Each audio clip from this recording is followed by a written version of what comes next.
Metropolitan Opera Auditions of the Air.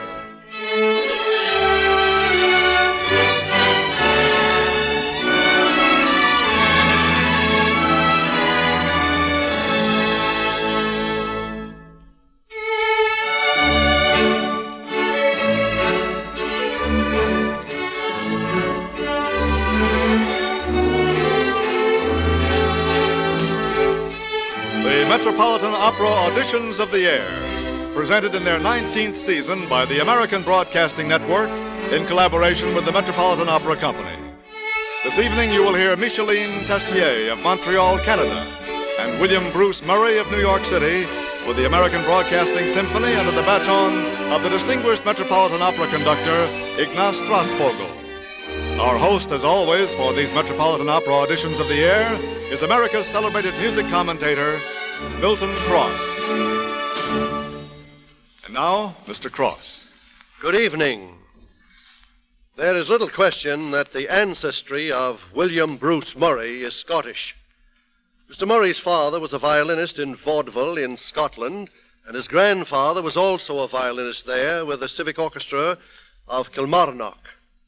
His father came to know his American mother through a Scottish-American organization here in New York, for her background was the same. In fact, Mr. Murray's maternal grandfather was a baritone of some standing, and it is that voice range which Mr. Murray owns today. However, it was his high school music teacher who took him to a former Metropolitan Opera star, Friedrich Shaw, for advice, and it was Mr. Shaw's opinion of his voice which started him on the way to serious study.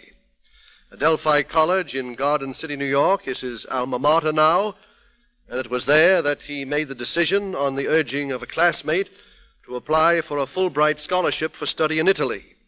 He won that scholarship, studied at Spoleto and Rome for a year, and returned home in the fall of 1957. Among the operas in which he has appeared in public, both here and in Italy, Mr. Murray counts Don Pasquale, Madame Butterfly, La Bohème, The Old Maid and the Thief, and Il Segreto di Susanna. Here is Metropolitan Opera auditionist William Murray to sing Il Balen del suo sorriso from Il Trovatore.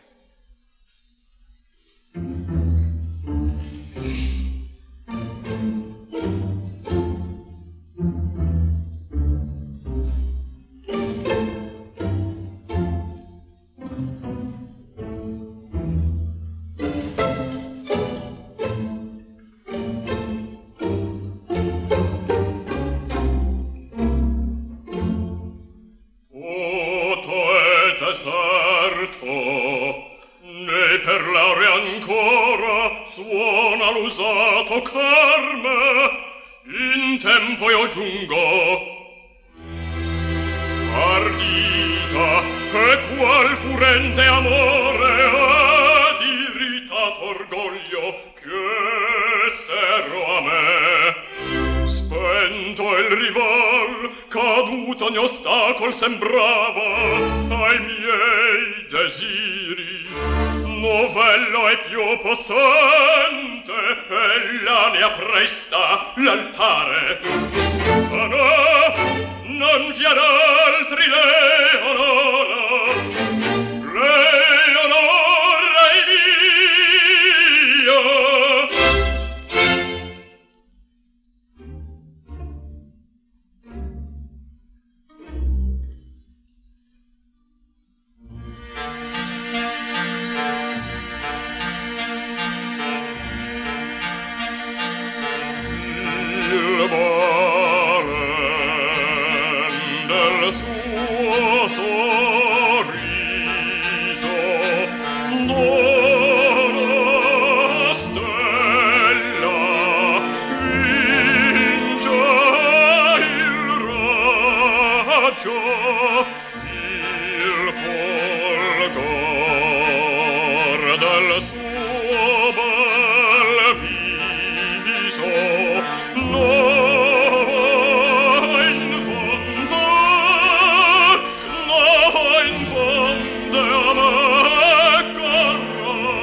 From Verdi's Il Trovatore, the second act aria Il Balen del suo sorriso, sung by William Murray.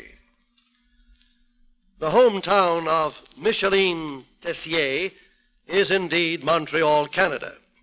However, Miss Tessier actually was born in Paris, where her father, an American, was pursuing the practice of medicine. This is part of the story because her parents met while Mr. Tessier was a student at McGill University in Montreal, and they were drawn together by a common interest in music. Both her parents have, of course, encouraged Miss Tessier in the study of music, and not without results. In addition to her appearance as Donna Anna in Don Giovanni, the Countess in The Marriage of Figaro, and Fiordiligi in Così fan tutte at the Marlborough Festival in Vermont, and with the Mannes College of Music Opera Workshop here in New York, Miss Tessier traveled to Geneva, Switzerland in 1957, and became the winner of the first medal, as they call it, at the famous International Music Concourse held there each year. A few months ago, here in New York City, Miss Tessier saw an advertisement in a newspaper for a Donna Elvira. She wrote an answer and received a call to audition for the role. She sang the audition and received the contract immediately. The audition and the performances were for the Montreal Opera in her hometown. Now she comes to our auditions of the air microphone with an aria from that role. Micheline Tessier sings Mi tradì quell'alma ingrata from Don Giovanni.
Sospiri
With Ignaz Strasvogel on the podium, Micheline Tessier has sung Mi tradì quell'alma ingrata from Don Giovanni.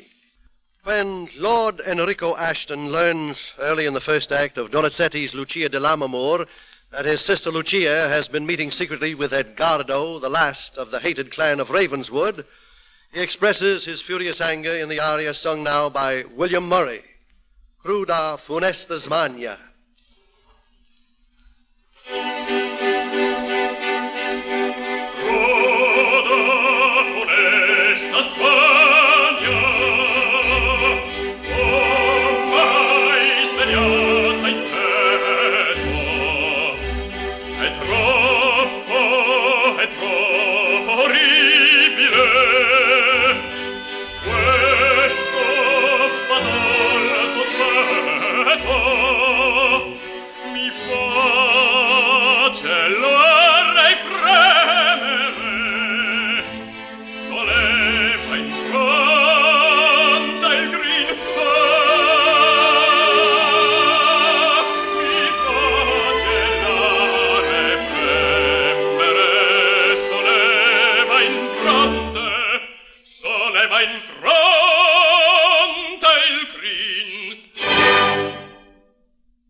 tuo favore mi disensi innanti detta.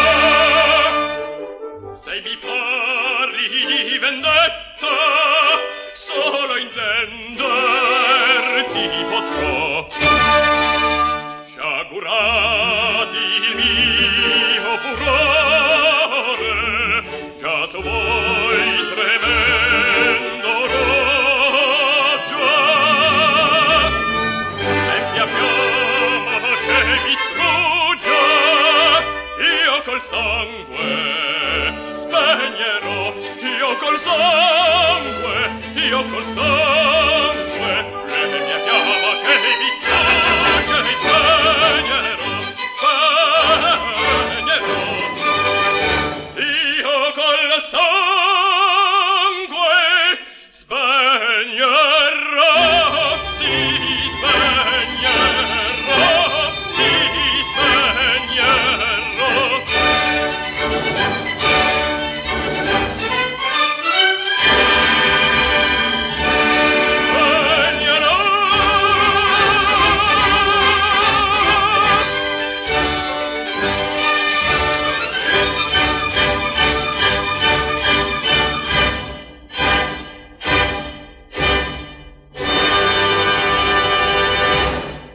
With Ignaz Strasvogel conducting, William Murray has offered Cruda Funestas Magna from Lucia de Lammermoor. For generations, the great temptation for young and lovely ladies has been beautiful jewels. Thus, Marguerite's reaction to the contents of the casket Mephistopheles prepared for her, and thus the famous third-act aria from Faust, which Micheline Tessier sings now, the Ballad of the King of Tulle, and the jewel song, Je ris de mes voix.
Voici la clé, je crois.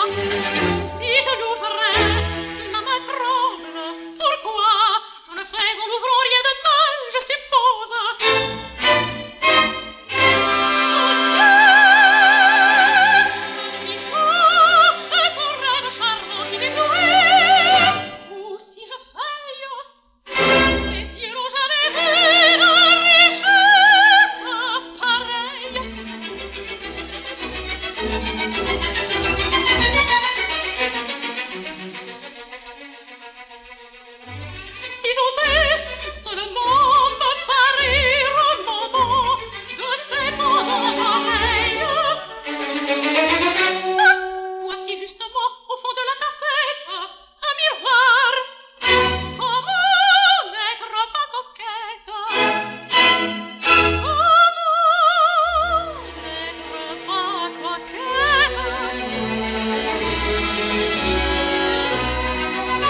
Micheline Tessier has sung the Ballad of the King of Tulle and the Jewel Song from Gounod's Faust.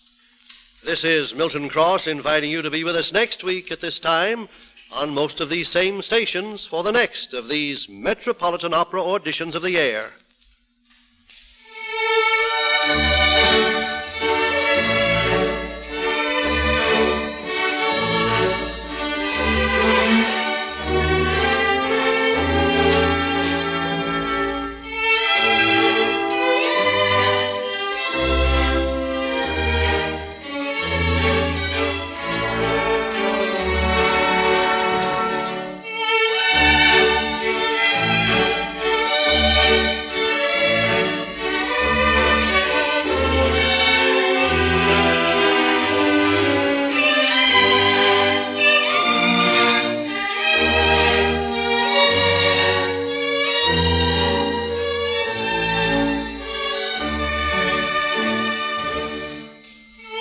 listening to the Metropolitan Opera Auditions of the Air, presented in their 19th season by the American Broadcasting Network in collaboration with the Metropolitan Opera Company.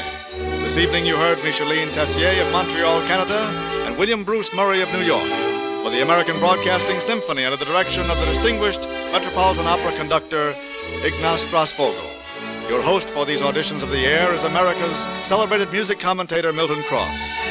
The Metropolitan Opera Auditions of the Air are written by Ira Marion, coordinated for the Metropolitan Opera Company by John Gutman, produced and directed by William Marshall, with technical supervision by Fred Ripple.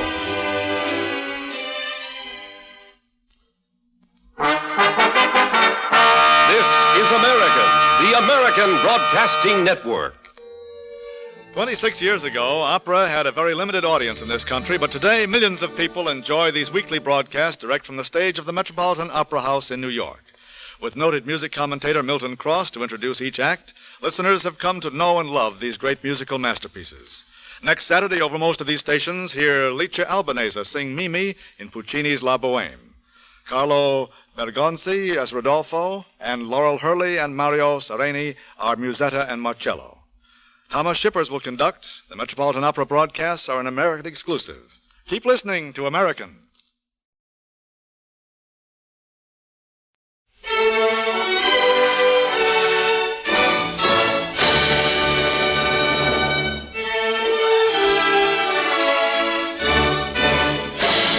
The Metropolitan Opera Auditions of the Air.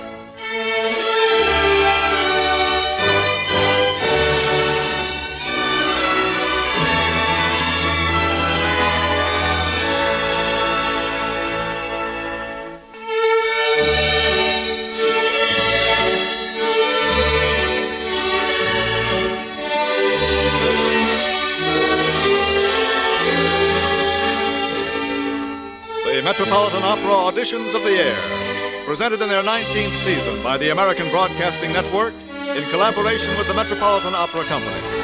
This evening you will hear Ilona Kombrink of Toronto, Canada, and Jefferson Morris of Lima, Ohio, for the American Broadcasting Symphony under the baton of the distinguished Metropolitan Opera conductor Corrado Muccini. Our host, as always, for these Metropolitan Opera Auditions of the Air is America's celebrated music commentator, Milton Cross.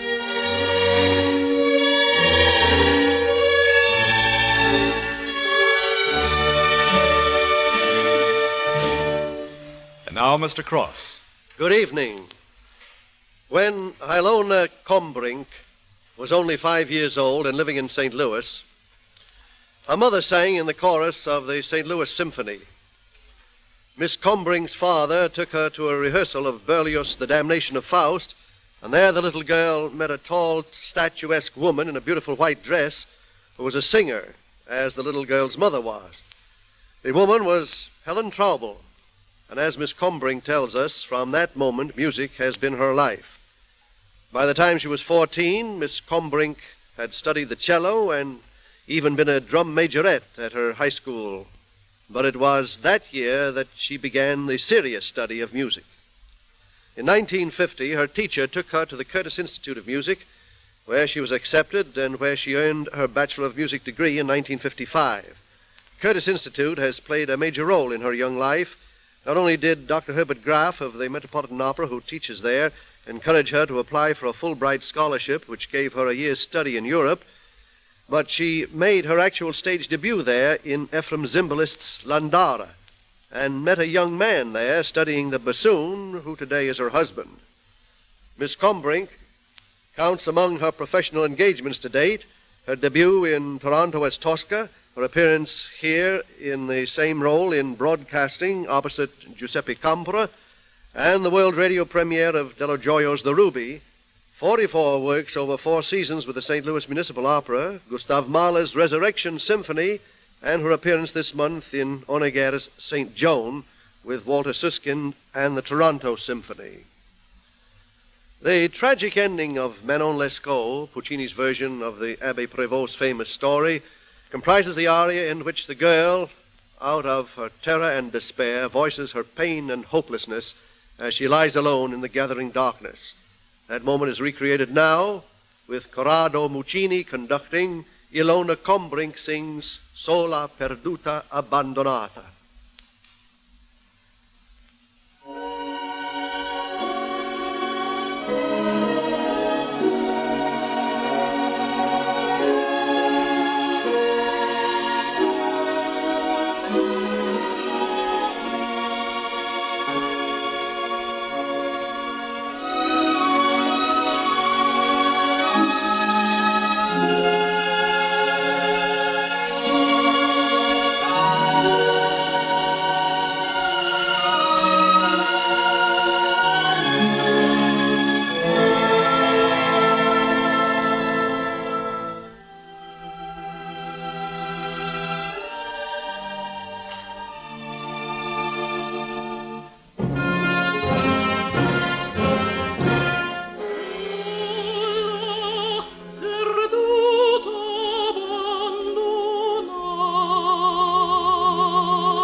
Ilona Kombrink has sung Sola Perduta Abbandonata from Manon Lescaut by Giacomo Puccini. 2 years ago, in 1956, Jefferson Morris was runner-up to the winner of the Great Lakes Regional Auditions held under the auspices of the National Council of the Metropolitan Opera Association. Tonight, he is here on these Auditions of the Air as the 1958 winner of that Great Lakes Regional contest. The 2 years between have been filled with many events. Armed with a letter to the late Beniamino Gigli, Mr. Morris went off to Italy, where he studied for a year. However, a throat ailment brought him home to Lima, Ohio, and to the belief that he would never sing again. Hence his present partnership with his brother in a sporting goods store. However, time and medical attention cured the ailment, and his appearance at this year's regional auditions was his first public performance since his return from Italy. Mr. Morris confesses that only the insistence of the director of his high school choir made him a singer. At that time, he felt such a career was kind of sissy. In fact, his first ambition was to follow in the footsteps of his lawyer father to the extent of his becoming a pre-law student at DePaul University in Greencastle, Indiana. However, the DePaul Opera Workshop drafted him, and he soon was singing tenor leads in Don Giovanni, La Traviata, Rigoletto, and La Bohème. Following his graduation, Mr. Morris studied here in New York for 2 years, appeared for 2 summers at Tanglewood, and for 2 seasons with the Grassroots Opera Company. In these days of emphasis on westerns, with all their horses, guns, and black-hatted villains, it sometimes seems a little difficult to realize that Puccini wrote an opera on just such a theme. However, he did, and in its 3rd act, with the hero about to be hanged from the nearest tree, that hero nobly asks that the girl he loves be told that he simply went away. And that in true Western style, she rides in, gun in hand, and rescues her hero. We hear Johnson's plea now as Jefferson Morris sings Chiella mi creda libero e lontano from Puccini's La Fanciulla del West, the Girl of the Golden West.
Jefferson Morris has sung Chiella mi creda libero e lontano from The Girl of the Golden West by Puccini, conducted by Corrado Muccini. There is a pause in the action of Mascagni's Cavalleria Rusticana, a pause designed dramatically to increase the tension of the story. However, Mascagni took advantage of that few moments while the people of the village are attending their Easter service in the church to provide his audiences with an orchestral interlude which has long been a part of the concert repertory. Corrado Muccini conducts the ABN Symphony in the Intermezzo from Cavalleria Rusticana.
The ABN Symphony, under the baton of Corrado Muccini, has played the familiar intermezzo from Cavalleria Rusticana by Mascagni. Actually, the entire plot background of Mascagni's Cavalleria Rusticana is contained within one great aria, as the girl Santuzza tells her sweetheart's mother the bitter story of his, Turiddu's, unfaithfulness. We hear this aria now as Ilona Kombrink sings Voi lo sapete.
Corrado Muccini conducting, we heard Voi lo sapete from Cavalleria Rusticana, sung by Ilona Kombrink.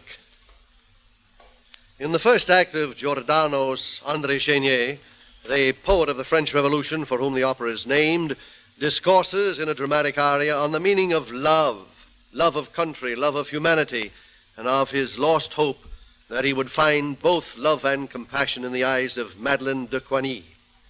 This is the aria Jefferson Morris sings, Undi all'azzurro spazio, from Andrea Chénier by Umberto Giordano. Undi all'azzurro spazio guardai profondo e ai prati colmi di viole pioveva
vecchio, tremulo vegliardo invano, chiedeva pane e non stendeva mano. Marcai degli abituri l'uscio, un uomo che carriava bestemmiando al suolo, e l'erario appena sazia, e contro a Dio scagliava, e con quegli uomini le lagrime dei figli.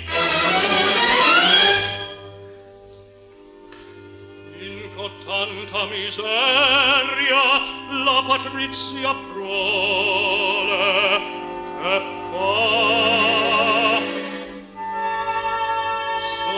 L'occhio vostro esprime umanamente qui un guardo di pietà, onde ho guardato a voi, siccome un angelo, e dissi, ecco la bellezza della vita, ma poi alle vostre parole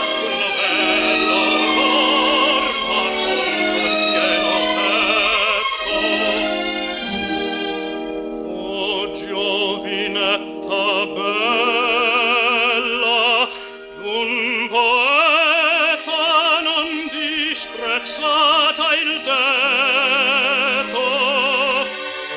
Udite, non conoscete amor,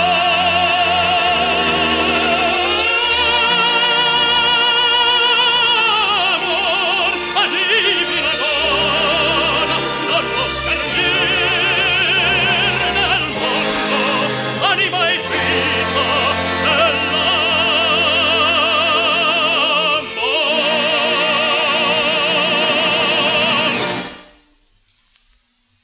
With Corrado Muccini conducting, Jefferson Morris has sung Undi all'azzurro spazio from Giordano's Andrea Chenier. This is Milton Cross inviting you to be with us next week at this time on most of these same stations for the next of these Metropolitan Opera Auditions of the Air.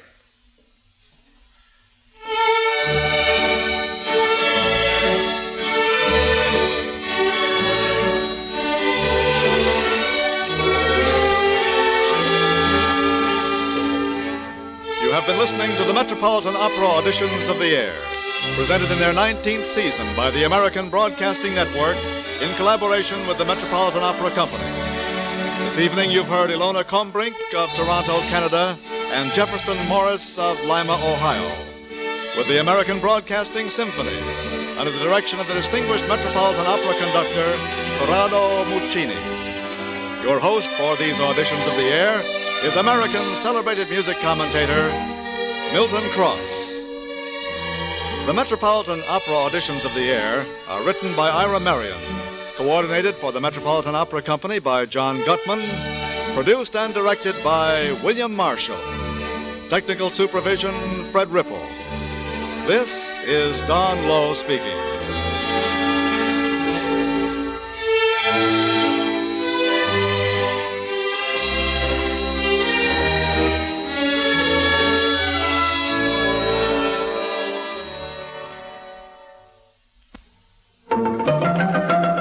This is American, the American Broadcasting Network. Opera had a limited audience in this country until the American Broadcasting Network began broadcasting the Metropolitan Opera Saturday matinees 26 years ago. Today, millions of people enjoy these weekly broadcasts. Next Saturday, another musical treat in store for opera lovers, Puccini's Tosca, with Antonietta Stella in the title role. The cast includes Richard Tucker as Cavaradossi, Leonard Warren as Baron Scarpia, Norman Scott as Angelotti, and Salvatore Baccaloni as the sacristan. Dimitri Metropoulos will conduct. Be sure to listen. And keep listening to American.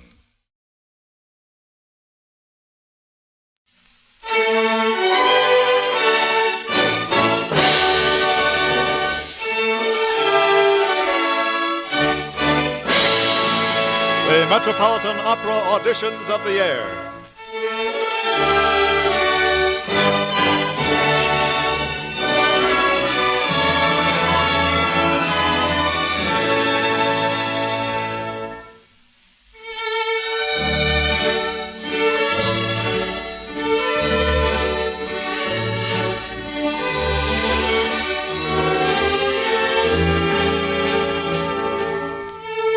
Metropolitan Opera Auditions of the Air, presented in their 19th season by the American Broadcasting Network in collaboration with the Metropolitan Opera Company. This evening, you will hear Maxine Norman of Detroit, Michigan, and Ann Stevenson of Richmond Hill, Ontario, with the American Broadcasting Symphony under the baton of the distinguished Metropolitan Opera conductor, Martin Rich. Our host, as always, for these Metropolitan Opera Auditions of the Air is American's celebrated music commentator, Milton Cross.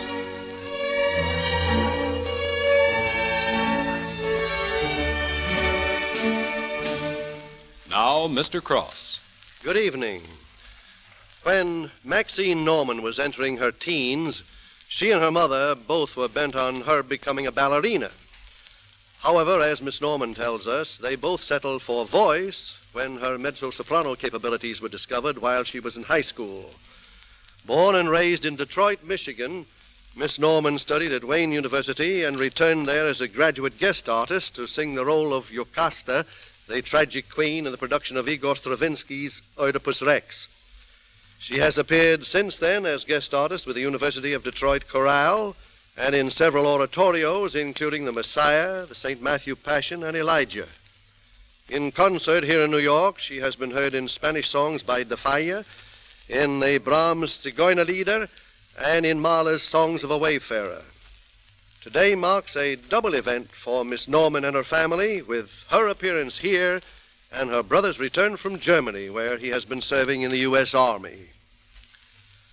In the midst of the amusing complications of the second act of The Marriage of Figaro, Mozart and his librettist, Lorenzo da Ponte, found a moment in which to inject a description of a young man's problems over the heartaches of young love.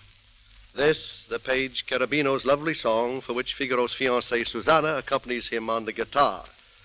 Cherubino is, of course, traditionally sung by a young woman, and it is this famous aria we are to hear now.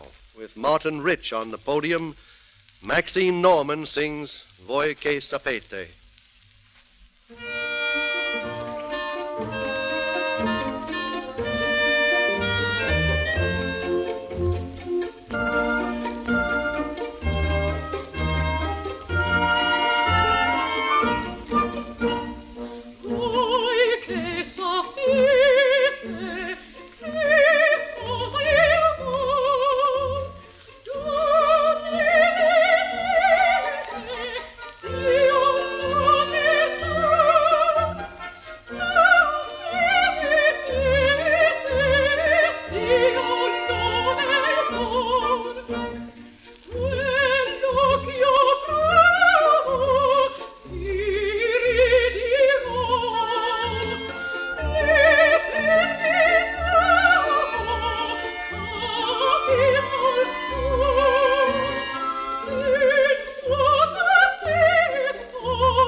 Metropolitan Opera auditionist Maxine Norman has sung Voi che sapete from Mozart's The Marriage of Figaro.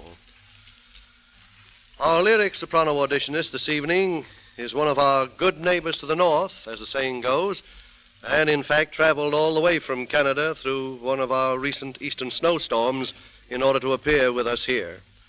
Ann Stevenson makes her home in Richmond Hill, Ontario, and in addition to half a dozen years of private study, she holds the artist diploma of the University of Toronto. She has studied at the Royal Conservatory of Music in that city and appeared there as Lauretta in Puccini's Gianni Schicchi. Other appearances include the role of Constanza in Mozart's Abduction from the Seraglio, which she has sung at the Banff School of Fine Arts during her work there over the past 2 summers. We are, of course, delighted to welcome another native of Canada, who is, by the way, a direct descendant of the famous English contralto, Dame Clara Butt, who was knighted by Queen Victoria. When a lovely young slave girl, Liu, faces the cold, cruel Princess Turandot in the 3rd act of Puccini's last opera, she gives the princess an unforgettable lesson in the meaning of real love. Tortured, hopeless, the girl cries that even the icy heart of the princess will be melted by love, and for herself, she will never see her prince again. Snatching a dagger from a soldier, Liu kills herself, lest she be forced to reveal the prince's name. Ann Stevenson sings Tu che di gel sei cinta from Turandot.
Martin Rich conducting the ABN Symphony, Ann Stevenson has sung Tu che di gel sei cinta from Puccini's Turandot.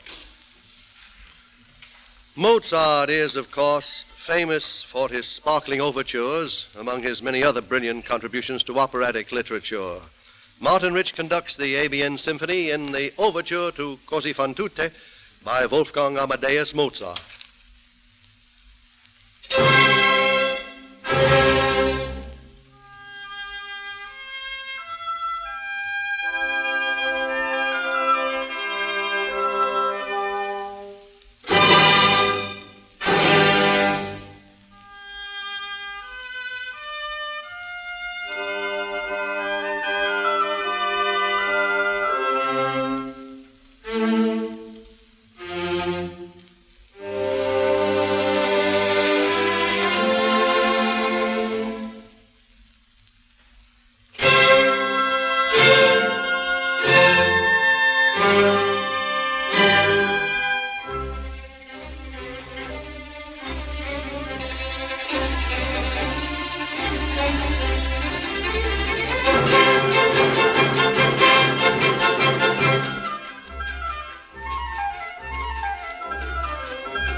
Delightful overture to Mozart's Così fan tutte, conducted by Metropolitan Opera maestro Martin Rich. The climax of the great duet in the second act of Samson et Dalila comes as Samson responds to the tears and passions of Dalila by crying out that destiny has decreed that he love her. Delilah responds triumphantly, exultantly, with one of the most famous arias in the entire Samson score. Maxine Norman sings that aria now, Mon cœur s'ouvre à ta voix, my heart at thy sweet voice.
Martin Rich conducting, Maxine Norman has sung Mon cœur s'ouvra ta voix from Samson et Dalila.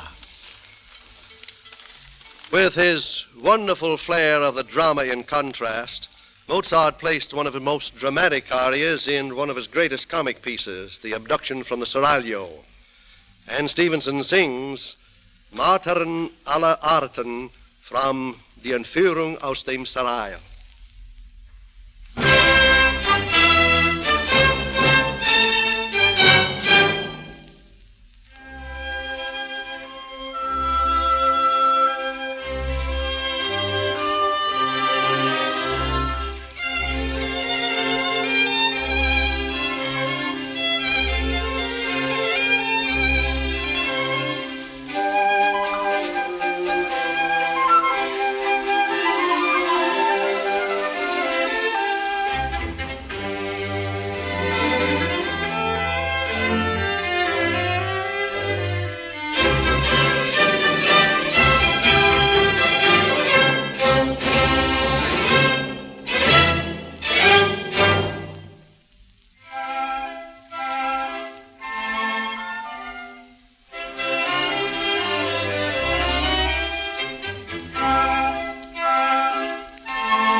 Ann Stevenson has sung Martin alla Arten from The Abduction from the Seraglio by Mozart. The ABN Symphony was conducted by Martin Rich. This is Milton Cross inviting you to be with us next week at this time on most of these same stations for the next of these Metropolitan Opera Auditions of the Air.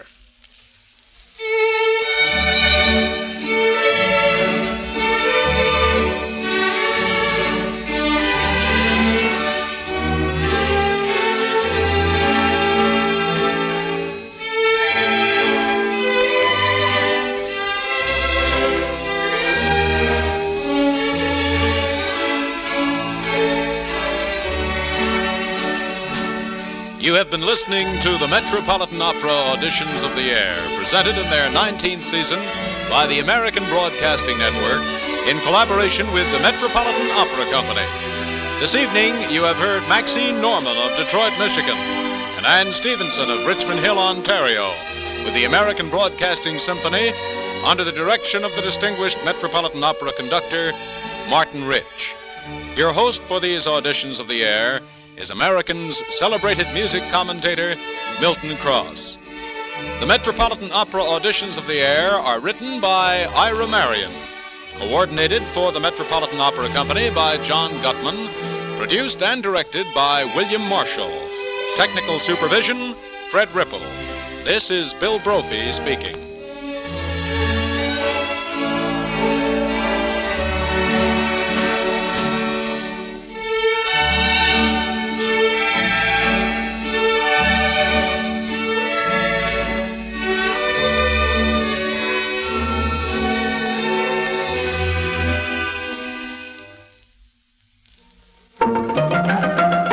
This is American, the American Broadcasting Network.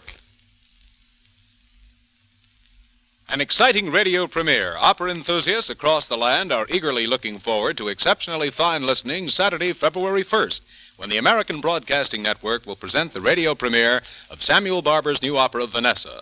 Brought to you directly from the stage of New York's Metropolitan Opera House, this new Samuel Barber work with libretto by Giancarlo Menotti is the highlight of the current series of Saturday matinee Metropolitan broadcast. Soprano Eleanor Stieber will sing the title role of Vanessa, and in supporting roles you will hear Nikolai Geda, Rosalind Elias, Regina Resnick, and Giorgio Tozzi. Don't miss the premiere radio performance of Vanessa this Saturday. Keep listening to American.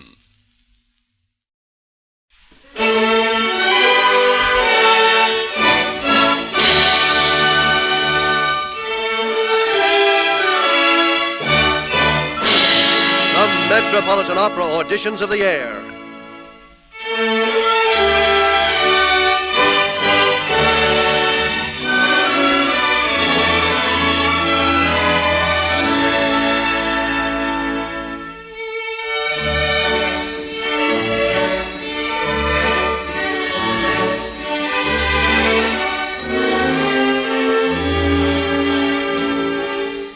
Metropolitan Opera Auditions of the Air, presented in their 19th season by the American Broadcasting Network in collaboration with the Metropolitan Opera Company. This evening you will hear Georgia Davis of Detroit, Michigan, and Charm Reesley of Louisville, Kentucky, with the American Broadcasting Symphony under the baton of the distinguished Metropolitan Opera conductor, Leo Mueller. Our host, as always, for these Metropolitan Opera Auditions of the Air, America's celebrated music commentator, Milton Cross.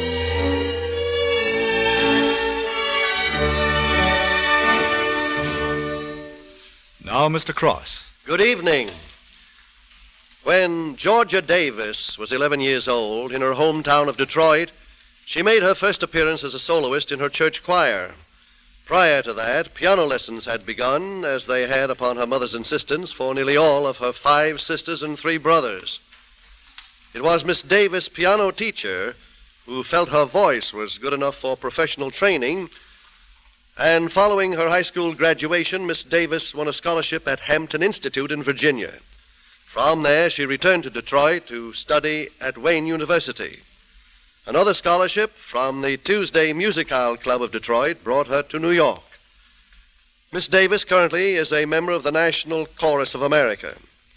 While she was a member of the famous Hall Johnson Choir, Miss Davis was presented with a song specially composed for her by Dr. Hall Johnson. Following her first performance of that song at a choir rehearsal, a young man, also a member of the choir, spoke to her for the first time. For the past 3 years, he has been her husband. Among the roles Miss Davis has sung in public are Suzuki in Madame a Butterfly, Azucena in Il Trovatore, and Mamma Lucia in Cavalleria Rusticana. Georgia Davis sings for us now Che farò senza Euridice from Orfeo ed Euridice. Che ho fatto io? Dove mai questo amore? Dove spinsemi il pianto suo? Cara sposa, Euridice,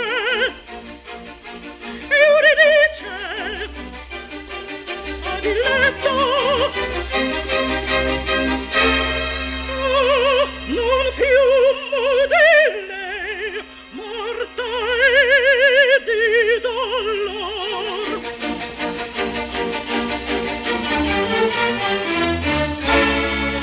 Son io,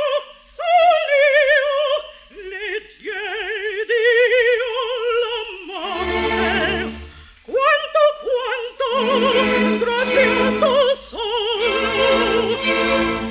Il duol mio dir non posso, in tal terribil ora mi resta sol nel morir la via e tutta cessa.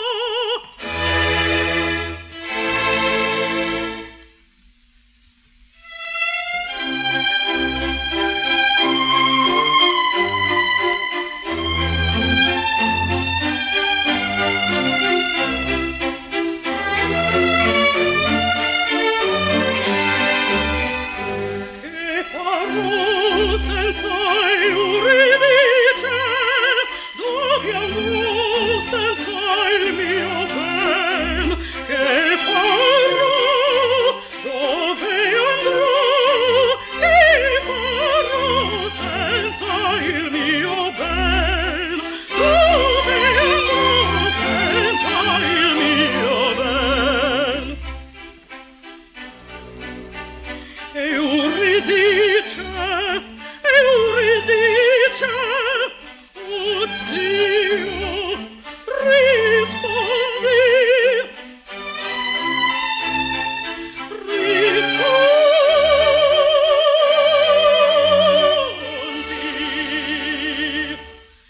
Io son pure il tuo fedele.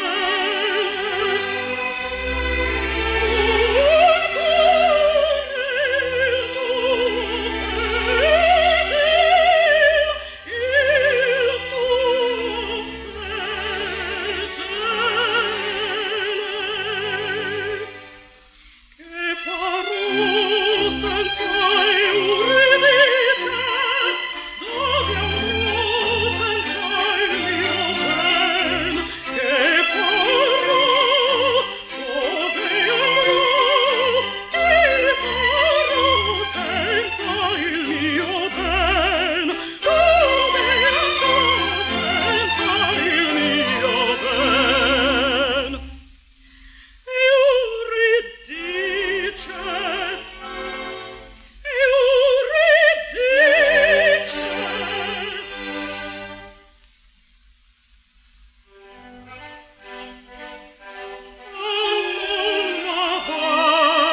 Leo Mueller conducting, Georgia Davis has sung Che farò senza Eurydice from Gluck's Orfeo ed Eurydice. It is interesting to note that only a rather Victorian approach to the theater on the part of Charm Riesli's grandfather prevented Miss Riesli's mother from following a career as a professional singer. However, times have changed, and since her first public performance at the age of 13, Miss Riesli has been bound for a career in music. All her young life has been dedicated to music, and even her New York apartment was found because the girl with whom she shares it is also a singer. Miss Riesli has taught music at the Southern Baptist Theological Seminary near Louisville, and until a recent merger with another record company, she was employed here in New York by Angel Records. She has pursued her studies at the Juilliard School of Music and at Columbia University. Her appearances in opera include the roles of Leonora, Donna Anna, Cho-Cho San, Tosca, the Countess in The Marriage of Figaro, and Cherubino, the last named with the Louisville Opera. Miss Riesli's other engagements include the Cincinnati Summer Opera, the Kentucky Opera Association, and the Grassroots Opera Company, as well as appearances as soloist in various churches and on radio. The love and longing of captive exiles for their homeland is a truly ancient human emotion. Giuseppe Verdi gave it poignant music in the third act of Aida. Charm Riesli sings O Patria Mia.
Charm Riesli has sung O Patria Mia from Verdi's Aida with Leo Müller on the podium.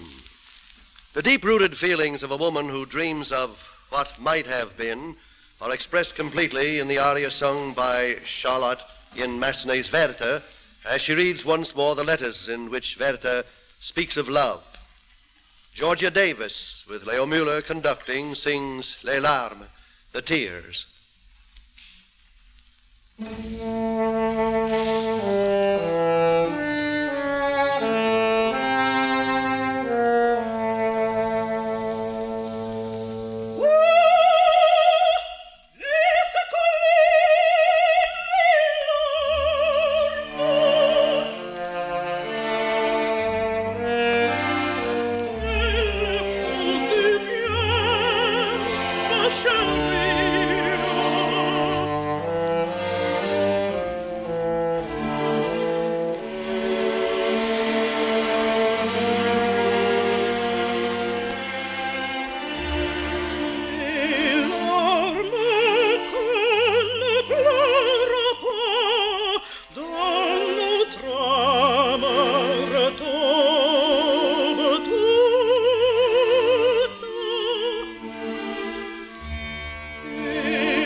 From Massenet's Werther, Les Larmes, sung by Georgia Davis. Many a girl has learned that not even wealth and luxury can replace the devotion of the man she really loves. This was the lesson learned by Manon Lescaut in the Abbé Prévost's famous novel and, of course, in Puccini's opera. She expresses her longing in the aria Charm Riesli sings now in Quelle trine morbide from Manon Lescaut by Giacomo Puccini.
brand new.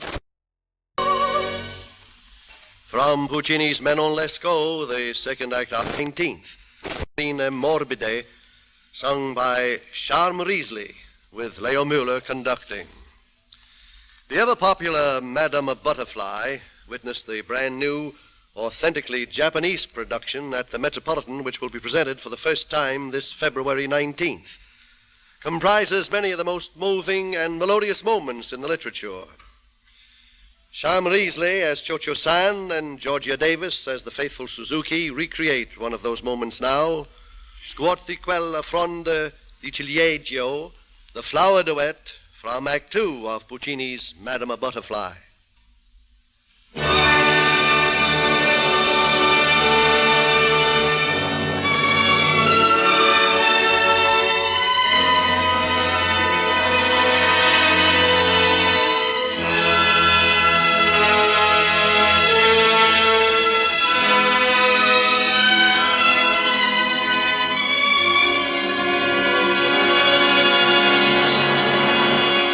Scuote quella fronda di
conducting, Charm Risley and Georgia Davis have sung the flower duet from Puccini's Madame a Butterfly. This is Milton Cross inviting you to be with us next week at this time on most of these same missions for the next of these Metropolitan Auditions of the Year.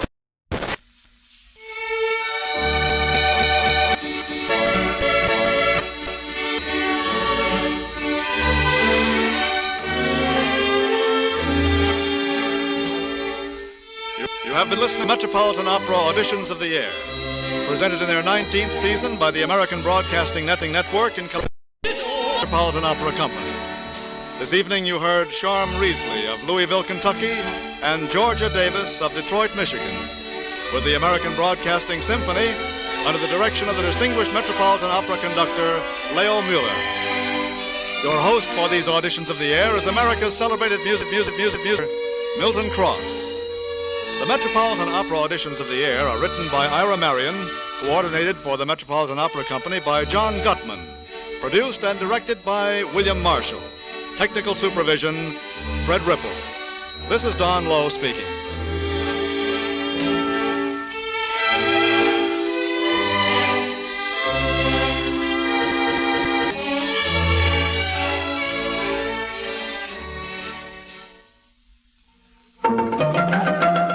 This is American, the American Broadcasting Network.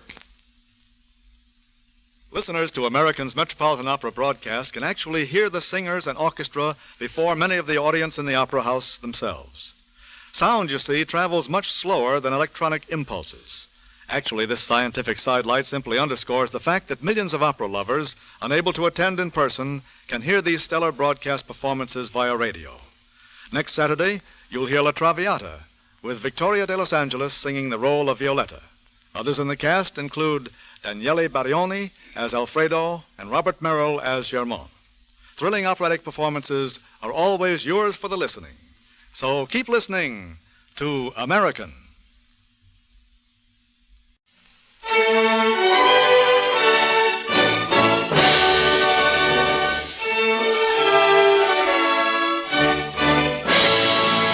The Metropolitan Opera Auditions of the Year.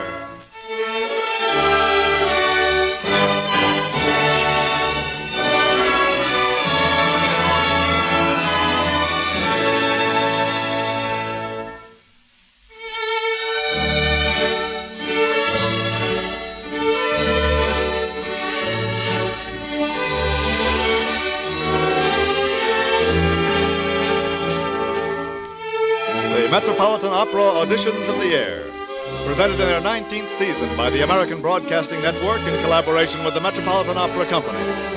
This evening you will hear Barbara Faulkner of New Orleans, Lucille Kyler of Oconomowoc, Wisconsin, and Helen Cox Raab of East St. Louis, Illinois, with the American Broadcasting Symphony under the baton of the distinguished Metropolitan Opera conductor, Ignaz Strasvogel. Our host for these Metropolitan Opera Auditions of the Year, America's celebrated music commentator Milton Cross, is unable to be with us this evening, but his customary program notes will be passed along to you by Don Lowe. The Tulsa, Oklahoma regional auditions of the National Council of the Metropolitan Opera Association have brought us Helen Cox Raab of East St. Louis, Illinois. Miss Raab, contrary to the traditional difficulties which beset so many young artists, never had the problems of continued study because her mother was a voice teacher and encouraged her from the very beginning. There was a solid foundation in music theory as well and the learning of both piano and reed instruments. Miss Raab has been sponsored as a concert artist by the Artist Presentation Society in St. Louis. Among her appearances in opera have been Carmen, Johnny Skiki, and The Bartered Bride. And now Helen Cox Raab sings O Mio Fernando from Donizetti's La Favorita.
With Ignaz Strasvogel on the podium, Helen Cox Raab has sung O Mio Fernando from Donizetti's La Favorita. There's a time in the life of every young singer when a choice needs to be made. The choice between popular music and the entirely different training for a career in concert and opera. This was dramatized for Lucille Cuyler, who was the winner of the Twin Cities regional auditions, by ABN's Lawrence Welk, who heard her as a so-called pop singer and told her there could be no compromise. Her decision is clear from her appearance here this evening. Miss Cuyler, of Oconomowoc, Wisconsin, taught singing in Milwaukee.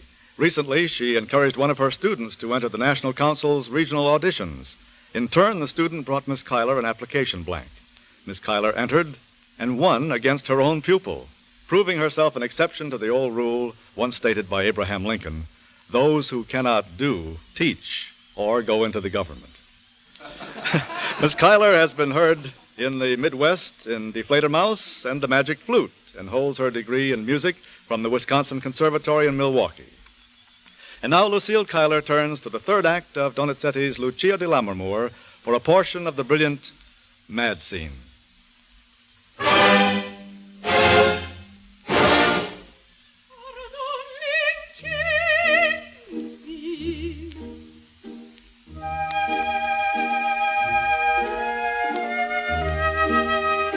Splendo in sacri facili, splendo intorno, e quel ministro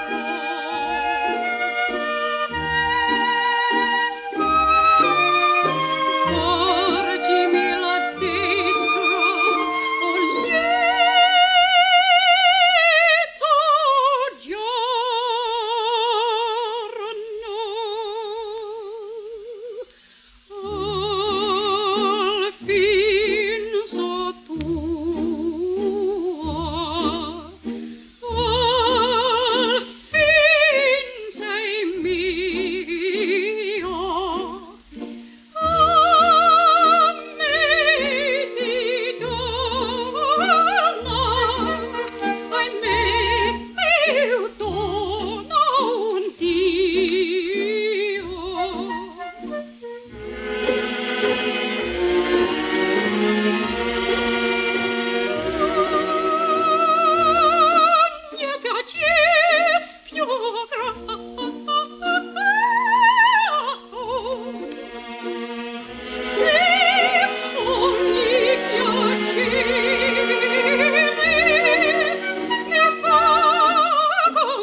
With Victor Just as flute soloist, Lucille Cuyler has sung a portion of the Mad Scene from Donizetti's Lucia di Lammermoor. Although Barbara Faulkner, who was the winner of the New Orleans regional auditions held under the auspices of the National Council of the Metropolitan Opera Association, was born in Memphis and spent her early childhood in Cincinnati, her career in music is rooted in New Orleans. It was there that she sang in Amal and the Night Visitors with the New Orleans Symphony, and there that she was heard in Johnny Schicchi, Boris Godunov, and Madame Butterfly, all under the direction of Maestro Renato Cellini.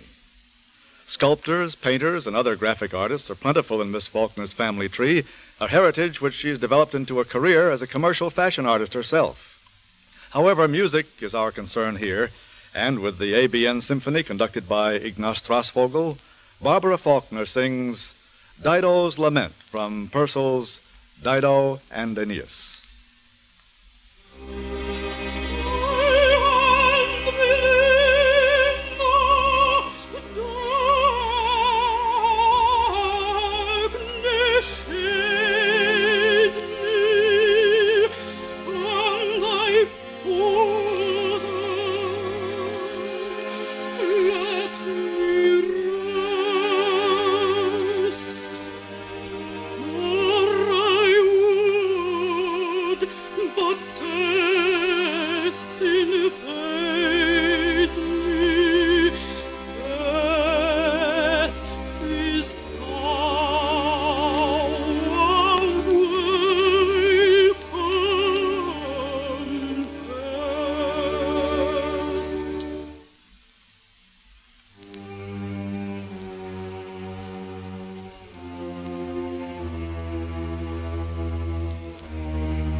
Barbara Faulkner has sung Dido's Lament from Purcell's Dido and Aeneas. The aria we're about to hear now is certainly one of the most familiar in operatic literature. Lucille Cuyler sings The Bell Song from Lakme by Leo Delibes.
farewell song from Delibes' Lakme, sung by Lucille Kyler.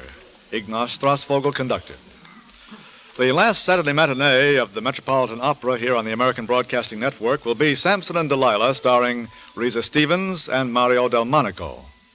The sensuous, provocative dance which occurs when Delilah first greets Samson in the first act of Saint-Saëns' opera is performed in part to the aria in which Delilah promises the hero that she will meet him in the beautiful valley of Serek.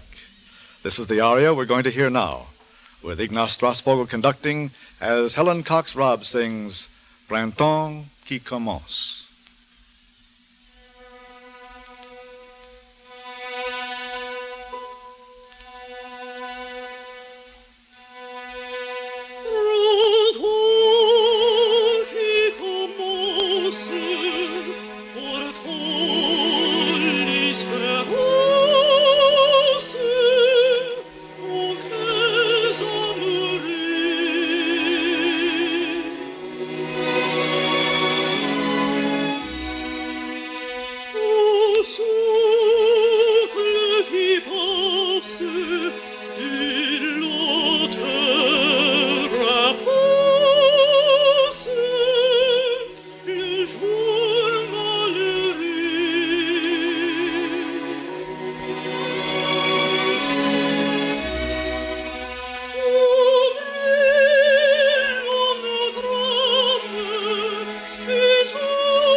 Helen Cox Raab has sung Printemps qui commence from Samson and Delilah by Saint-Saëns.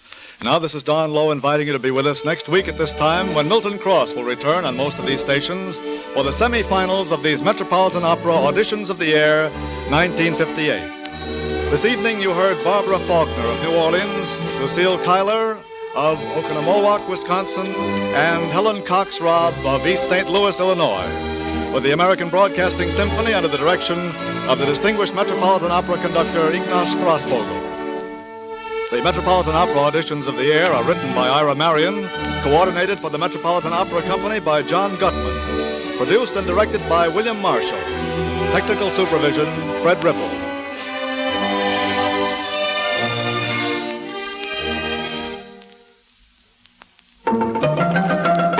This is American, the American Broadcasting Network. Once in a blue moon, a combination of talents will meet in the world of creative art, which results that are electrifying. Such a blue moon event is the combination of Richard Strauss's irresistible score for his amusing opera Der Rosenkavalier with Risa Stevens in the role of Octavian. That's next Saturday on the Metropolitan Opera broadcasts. Others in the cast include Eleanor Stieber, Laurel Hurley, Otto Edelmann, and Ralph Herbert. Music lovers will look forward to hearing Richard Strauss's gay music so beautifully sung. The Metropolitan Opera broadcast of Der Rosenkavalier will be heard over many of these same American stations. So keep listening to American. Tonight we play Gilbert and Sullivan.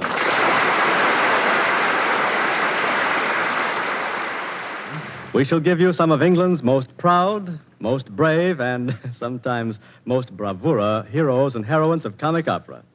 Tonight, we play Gilbert and Sullivan's romance of maids and jesters, headsmen and stolen keys, the Yeoman of the Guard, or the Merry Man and his Maid. And the cast, every one a Savoyard of distinction, Jack Point, the strolling jester, out of a job, Mr. Florence Ames, Elsie, his dancing companion, Miss Muriel Wilson, Colonel Fairfax, the handsome sorcerer, Fred Huffsmith, Sergeant Merrill of the Yeoman of the Guard, Mr. Paul Reed. Phoebe, his sentimental and slightly brainless daughter, Miss Celia Brantz. The Lieutenant of London Tower, Mr. Hugh Thompson. And Dame Carruthers, buxom housekeeper, Miss Veronica Wiggins. But now, it's curtain time. Maestro Stopak enters the orchestra pit, raps for attention, and is about to conduct the overture to Gilbert and Sullivan's Yeoman of the Guard.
she sits and sighs, she wanders to and fro. Unbidden teardrops fill her eyes, and to all questions she replies with a sad hi-ho. 'Tis but a little word, hi-ho, so soft it's scarcely heard, hi-ho. An idle breath, yet life and death may hang upon a maid's hi-ho. An idle breath, yet life and death may hang upon a maid's hi-ho.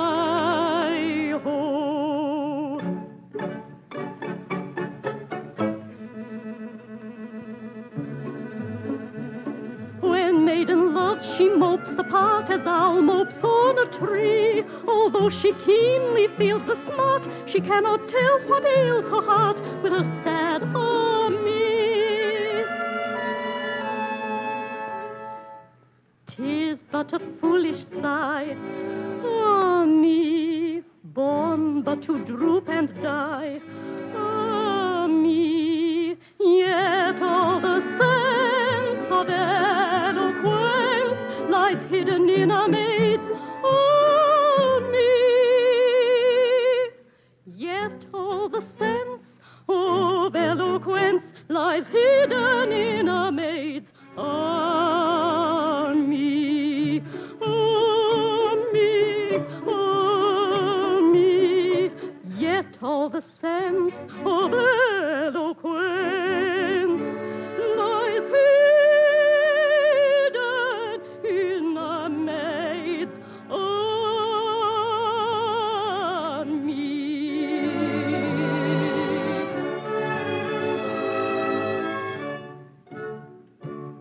Mistress Phoebe, Oh, it's you. Go away. I don't like you.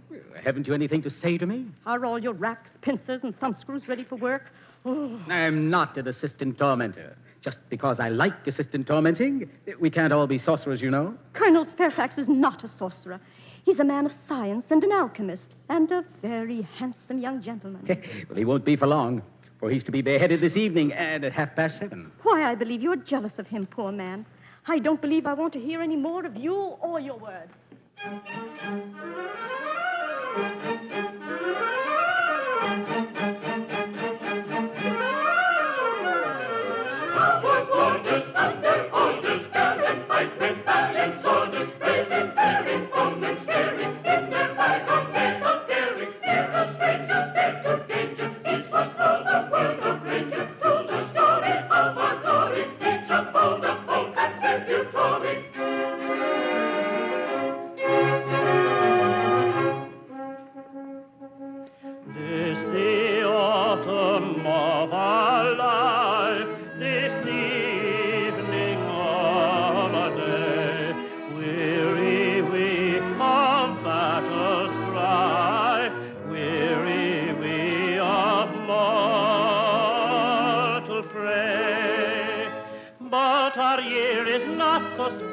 And our days are not so faded, but that we with one consent were our loved land invaded, still would face a foreign foe, as in days of long ago, still would face a foreign foe, as in days of long ago,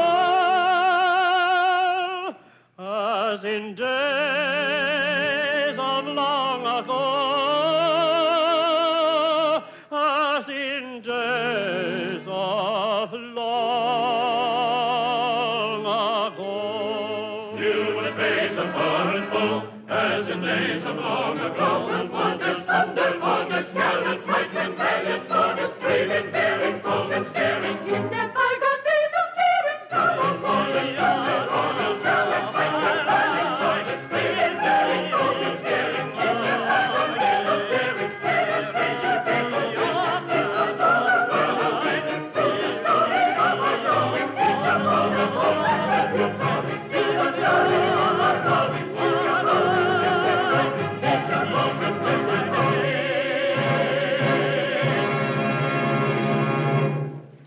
Dame Carruthers boasts that she loves the Tower of London, What's more, she doesn't hesitate to declare her love for the old prison.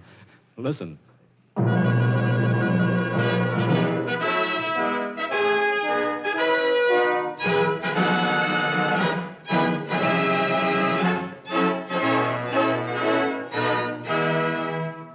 When our gallant Norman foes made our very land their own, and the Saxons from the conqueror were flying, at his bidding it arose in a panoply of stone, a sentinel unliving and undying. It's sensible, I trow, as a sentinel should be, though a queen to save her head should come a-suing. There's a legend on his brow that is eloquent to me, and it tells of a duty done and duty doing.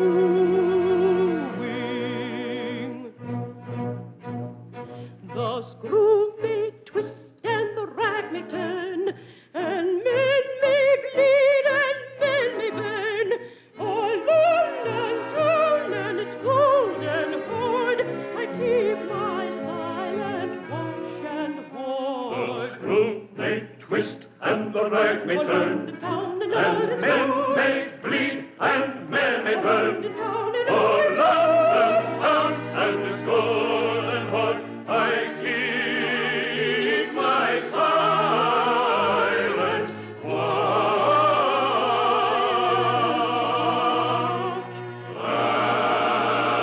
and ward.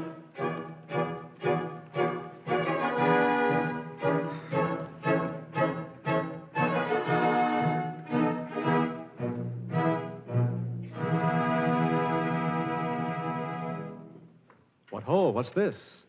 Phoebe and her father, the sergeant. And Phoebe in tears. Be of good cheer, lass. We may save your colonel yet. We will consider a means of substituting your colonel for your brother, the new yeoman of the guard, whom no one knows but us. But, Father, they're bringing him here. Has his hour come? Soft. The lieutenant approaches. He must not see thee weep. My old friend, Colonel Fairfax, you bear this bravely, as a brave man should. Why, sir, it is no light boon to die swiftly and surely.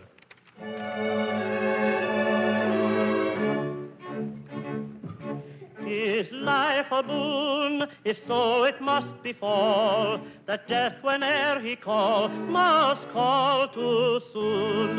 Though fourscore years he give, yet one would pray to live another moon. What kind of plaint have I, who perish in July, who perish in July? I might have had to die, perchance, in June. I might have had to die, perchance, in June.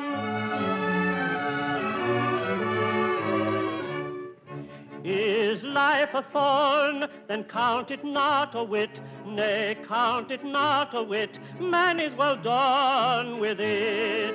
Soon as he's born, he should all means essay to put the plague away. And I, warn, who captured fugitive, my life most gladly give. I might have had to live another morn. I might have had to live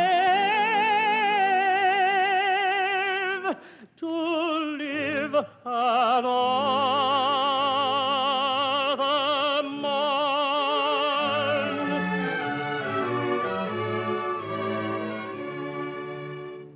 And now, Lieutenant, I have a boon to beg. I am here because my kinsman, Sir Clarence Potwhistle, has charged me with sorcery, so that he may succeed to my estate if I die unmarried. But I shall thwart this cousin of mine. But how? By marrying forthwith. But whom? Any woman who will marry me for 100 crowns. Very well, sir. We will see what can be done. Till then, farewell. Come, good guardsman, take me away. Now, how to find him a bride at such short notice? Well, the task should be easy. My masters, bear with us. My Elsie and I, her jester, Jack Point. Let us give them the singing farce of the Merry Man and his Maid. Aye, the Merry Man and his Maid.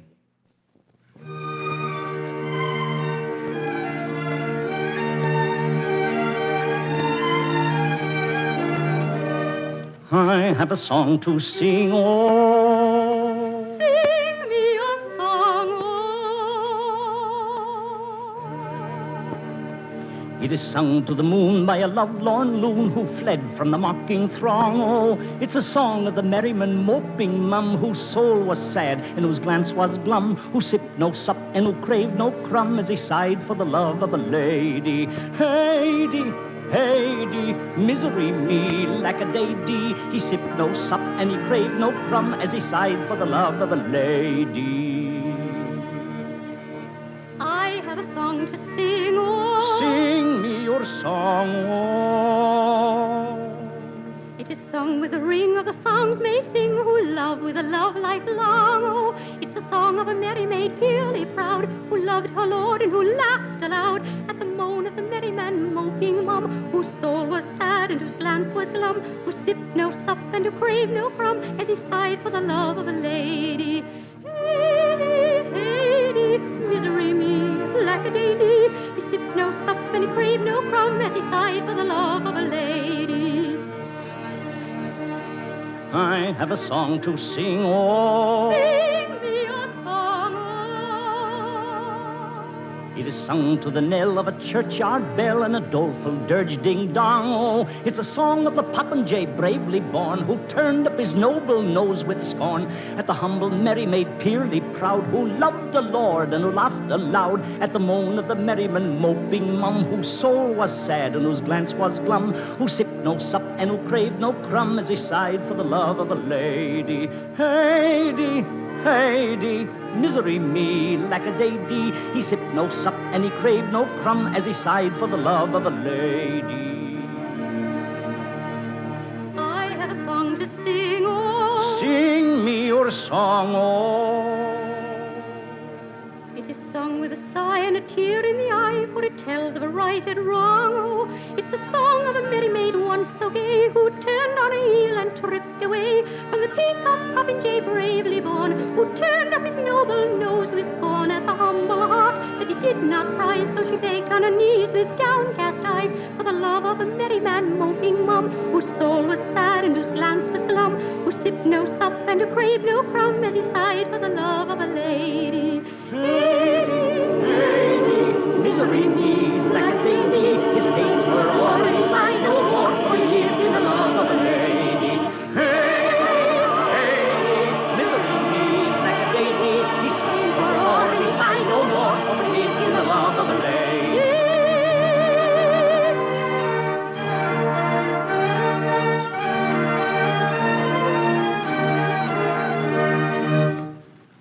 Harkee, girl, are ye two married?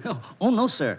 Although I am a fool, there is a limit to my folly. Well then, my lass, wouldst thou earn 100 crowns? 100 crowns? Listen, a worthy but unhappy gentleman will lose his head in 1 hour on this very spot. He hath asked me to find him a wife. Wilt thou be that wife? For 100 crowns? I consent. It is for Elsie to speak. How say you, maid, and will you wed a man about to lose his head? For half an hour you'll be a wife, and then the town is yours for life. A headless bridegroom why refuse? If truth the poets tell, most bridegrooms ere they marry lose both head and heart as well. A strange proposal you reveal, it almost makes my senses reel. Alas, I'm very poor indeed, and such a sum I sorely need. My mother, sir, is like to die, this money life may bring. Bear this in mind, I pray, if I consent to do this thing. Though, as a general rule of life, I don't allow my promised wife, my lovely bride that is to be, to marry anyone but me. Yet if the fee is promptly paid, and he in well-earned grave, within the hour is duly laid. Objection, I will waive. Yes, objection, I will waive.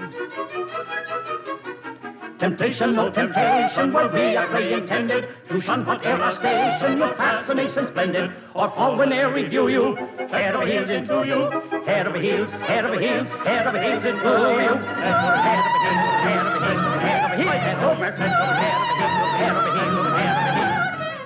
Head over heels, head over heels, head over heels, head over heels, head over heels, head over heels, head over heels, head over heels, head over heels, head over heels, head over heels, head over heels. Temptation, oh, temptation.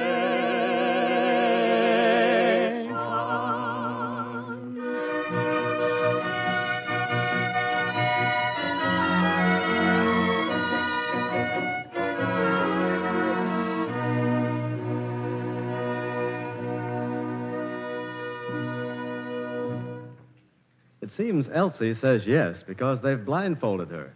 A bride who will not see her husband. Well, well, well. And Wilfred, the assistant tormentor, has taken her into the tower. So you are a jester. Aye, sir. I have a pretty wit, I warrant you. A pretty wit.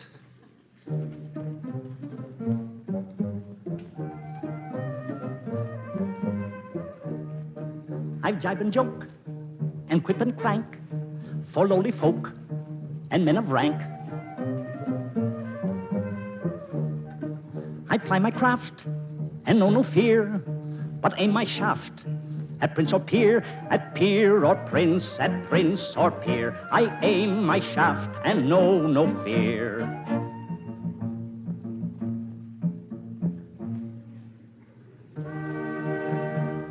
I've wisdom from the east and from the west, that's subject to no academic rule. You may find it in the jeering of a jest, or distill it from the folly of a fool. I can teach you with a quip if I've a mind. I can trick you into learning with a laugh. Ha ha ha! Winnow all my folly, and you'll find a grain or two of truth among the chaff. Oh, winnow all my folly, and you'll find a grain or two of truth among the chaff. I can set the braggart quailing with a quip. The upstart I can wither with a whim. He may wear a merry laugh upon his lip, but his laughter has an echo that is grim. When they're offered to the world in merry guise, unpleasant truths are swallowed with a will. For he who'd make his fellow creatures wise should always gild the philosophic bill. For he who'd make his fellow creatures wise should always gild the philosophic bill.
guard, a dying man and his confessor alone with a singing girl, and the keyhole plugged. My keyhole. Wilfred, and alone. Now to get the keys to Colonel Fairfax's cell from him. Oh, Wilfred, has no reprieve arrived? None, Phoebe. Thine adored Fairfax is to die. Wilfred, speak not that way. He is nothing to me. Now thou art clever beyond all telling. Look out, Wilfred. She is after those keys. You are a wit, a humorist, a most philosophic commentator. Uh-oh. She got him. Master Wilfred, thine anecdotes of the torture chamber are the prettiest hearing. He's giving her a long look in her eyes while she's slipping the keys to her father. Were I only your bride. Aye. Wert thou my bride? Oh, how I would love thee. Were I thy bride, then all the world beside were not too wide to hold my wealth of love. Were I thy bride, upon thy breast my loving head would rest as on her nest the tender turtle dove. Were I thy bride, this heart of mine would be one heart with thine, and in that shrine our happiness would dwell. Were I thy bride, and all day long our life should be a song, no grief, no wrong should make my heart rebel. Were I thy bride, the silvery flute, the melancholy lute, where night owls hoot to my low whispered coo. Were I thy bride, the skylark's trill were but discordant shrill to the soft thrill of wooing as I'd woo. Were I thy bride. Sergeant Merrill is back. He's given the keys to Phoebe, who's put them on Wilfred's belt. The deed is done. The roses sigh were as a carrion's cry to lullaby such as I'd sing to thee. Were I thy bride, a feather's press were leaden heaviness to my caress. But then, of course, you see, I'm not thy bride. Colonel Fairfax, the disguise is good. You're a perfect yeoman in my son's uniform. You run a great risk for me, Sergeant Merrill.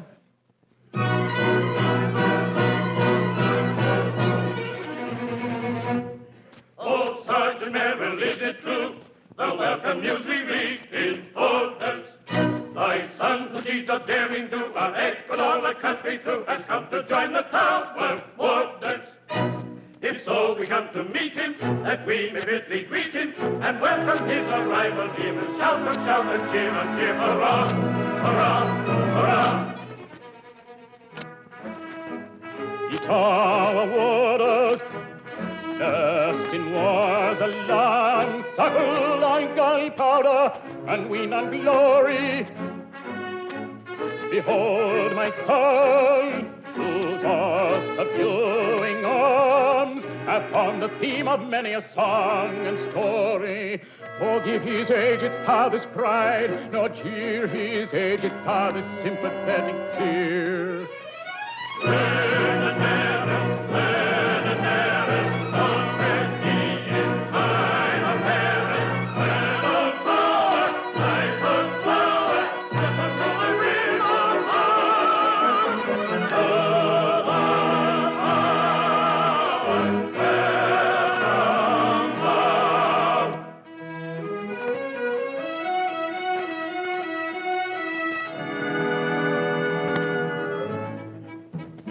Didst thou not, O Leonard Merrill, standard lost in last campaign, rescue it at deadly peril, bear it safely back again? Leonard Merrill, bore it safely back again. Didst thou not, when prisoner taken and debarred from all escape, face with gallant heart unshaken, death in most appalling shape? Leonard Merrill, face to peril, death in most appalling shape. I was to be pitied, having but an hour to live. I reluctantly submitted, I had no alternative. Ah, the tales that that are narrated of my deeds of daring do have been much exaggerated, very much exaggerated. Scarce a word of them is true.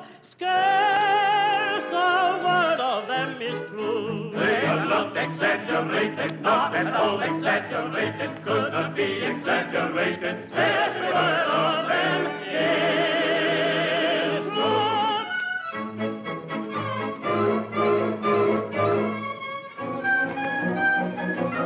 Leonard! I beg your pardon. Don't you know me? I'm little Phoebe. Phoebe, is this Phoebe? What little Phoebe? Who the deuce may she be? It can't be Phoebe, surely. Yes, 'tis Phoebe. Your sister Phoebe, your own little sister. He speaks the truth. Is Phoebe. Sister Phoebe. Oh, my brother. Why, how you've grown. I did not recognize you. So many years. Oh, my brother. Oh, my sister. Oh, sister. Oh, sister.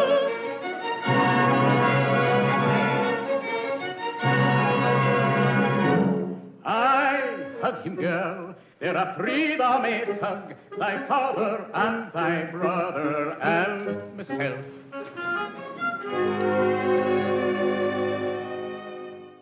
Run a care, thy sister I command, from every lurking snare, thy lovely cause defend, and to achieve this end, oh grant I pray this boon, oh grant this boon.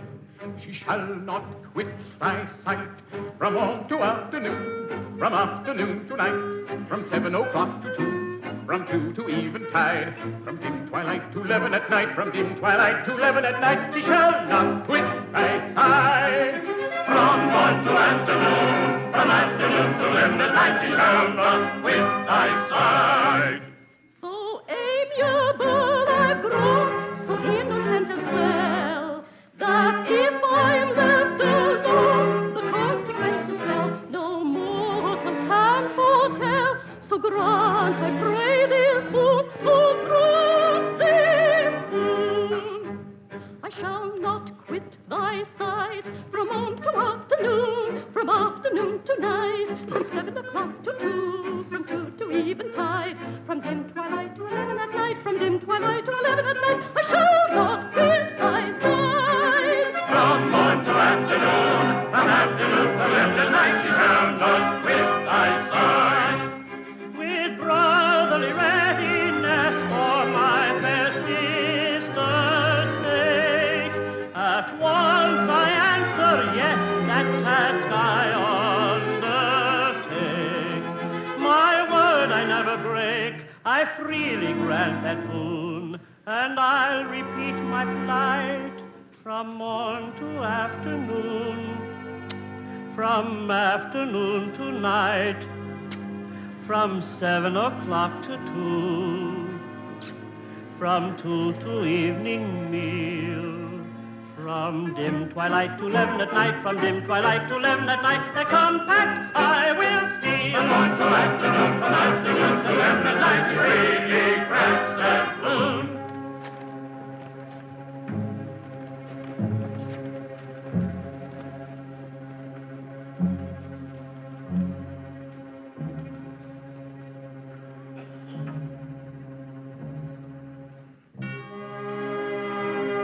Prisoner comes to meet his doom. The clock, the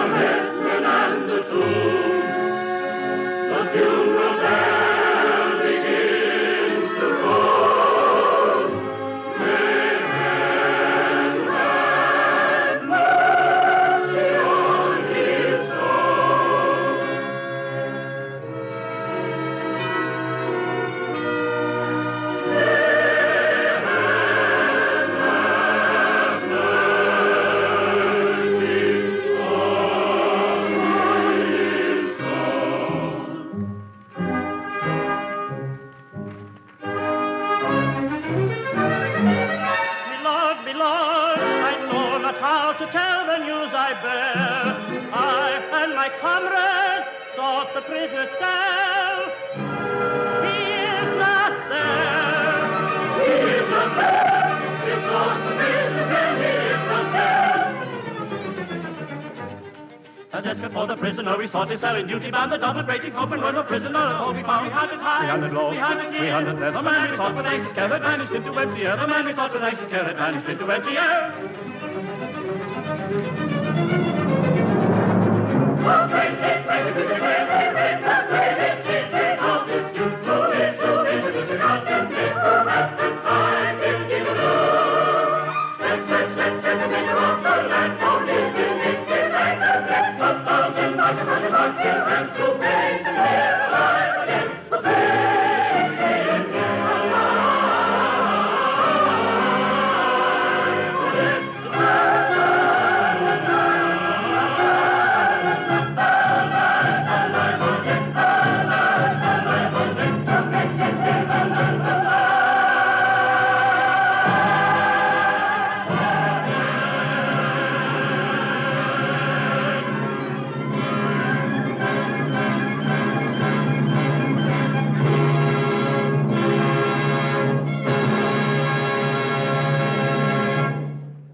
Well, now, 1,000 marks for the colonel, alive or dead.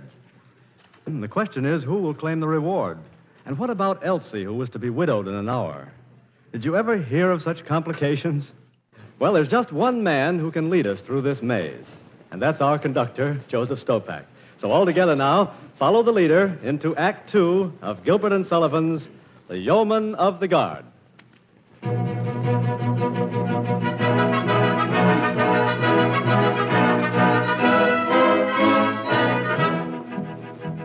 Or Private Buffoon is a light-hearted loon if you listen to popular rumor. From the morn to the night, he's so joyous and bright, and he bubbles with wit and good humor. He's so quaint and so terse, both in prose and in verse, yet though people forgive his transgression, there are one or two rules that all family fools must observe if they love their profession. There are one or two rules, half a dozen maybe, that all family fools of whatever degree must observe if they love their profession. If you wish to succeed as a jester, you'll need to consider each person's auricular. What is all right for B would quite scandalize C, for C is so very particular. And D may be dull, and E's very thick skull is as empty of brains as a ladle. And F is F sharp, and will cry with a carp that he's known your best joke from his cradle. When you're humored, they flout, you can't let yourself go, and it does put you out when a person says, "Oh, I have known that old joke from my cradle." If your master is surly from getting up early and tempers are short in the morning, an inopportune joke is enough to provoke him to give you at once a month's warning. And if you refrain, he is at you again, for he likes to get value for money. He'll ask then and there, with an insolent stare, if you know that you're paid to be funny. It adds to the task of a merryman's place when your principal asks with a scowl on his face, if you know that you're paid to be funny.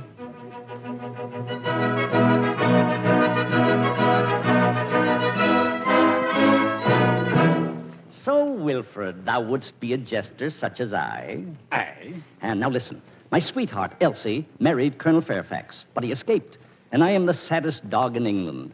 But if thou wilt fire an arquebus into the night and swear thou shot the colonel, I will teach thee all my original riddles, all my own original jokes. More than that, I will show you where I got them.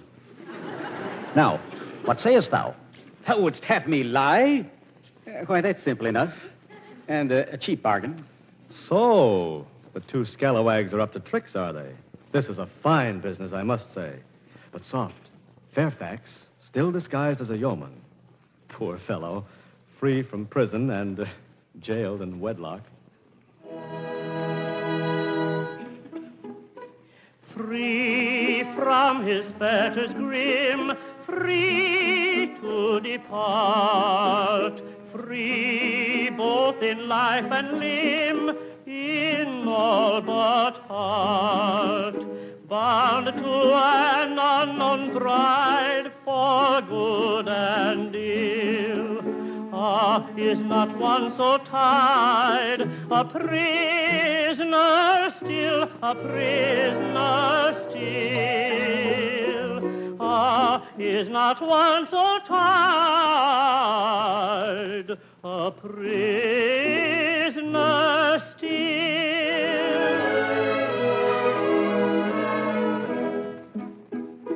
Free, yet in fetters held, till his last hour.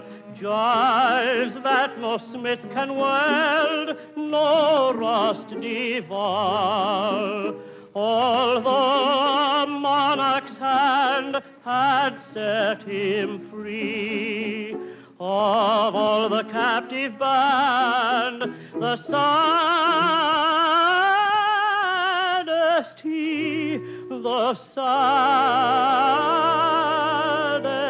he, of all the captive band, the saddest, the saddest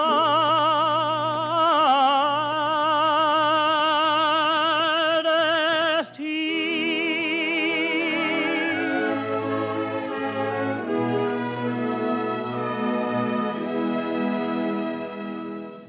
Well, Sergeant Merrill, and how is Elsie Maynard? Well enough, thanks to Dame Carruthers' fine nursing. Otherwise, a pox on the old witch. She's after me to marry her. Well, here she comes after you again. Sergeant, wait. It's passing strange. Elsie in her sleep has been muttering, marry one I've never had loved for 100 crowns. And then she said, I love him not, and yet I am his wife. Art thou sure of this? Aye, and mark my word. It was of Colonel Fairfax that she spoke. Why should she marry a man who had but an hour to live? Well, there are those who would marry but for a minute, rather than die old maids. Aye. And I know one of them.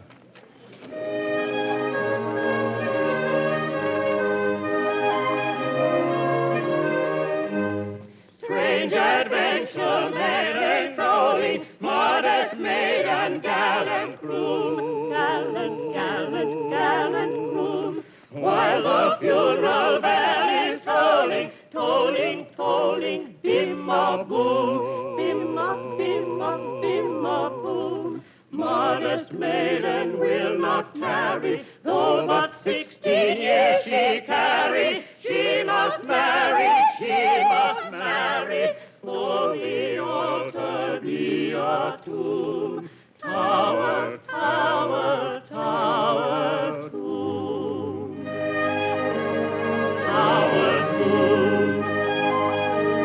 Tower, tomb, though the altar be a tomb. Tower, tomb.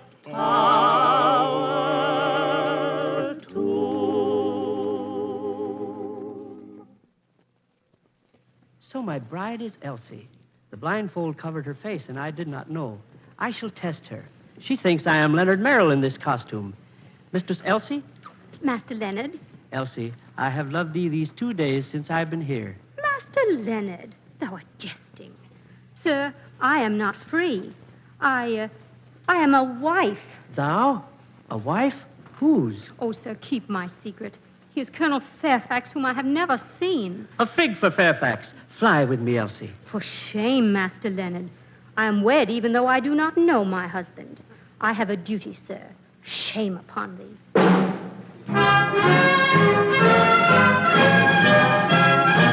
Hark! What was that, sir? Why, an arquebus fired from the wharf, unless I much mistake.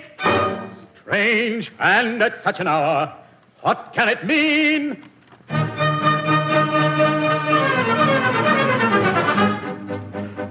Like a ghost his vigil keeping, or a spectre all appalling. I beheld a figure creeping. I should rather call it crawling. He was creeping. He was crawling. He was creeping. Creeping. Crawling. He was creeping. He was crawling. He was creeping. Creeping. Not a moment's hesitation, I myself upon him flung. With a hurried exclamation to his draperies I hung, and we closed with one another in a rough and tumble smother. Colonel Fairfax, and no other was the man to whom I clung. After mighty tug and tussle, it resembled more a struggle. He bit into stronger muscle, or by some infernal juggle. From a clutch it's quickly sliding. I should rather call it slipping, with a view no doubt of hiding. Or escaping through the shipping, with a grasping with a twitter. I describe it as a shiver. Down he dived into the river, and alas, I cannot swim.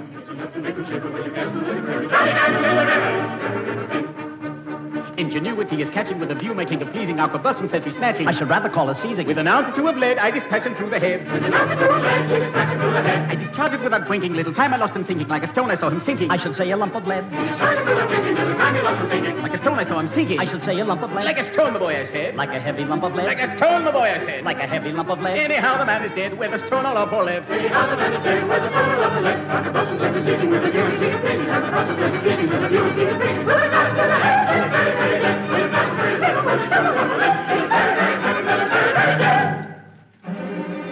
The river must be dragged, no time be lost. The body must be found at any cost. To this attend without undue delay. So set to work with what dispatch he may. Yes, we'll set to work with what dispatch we may.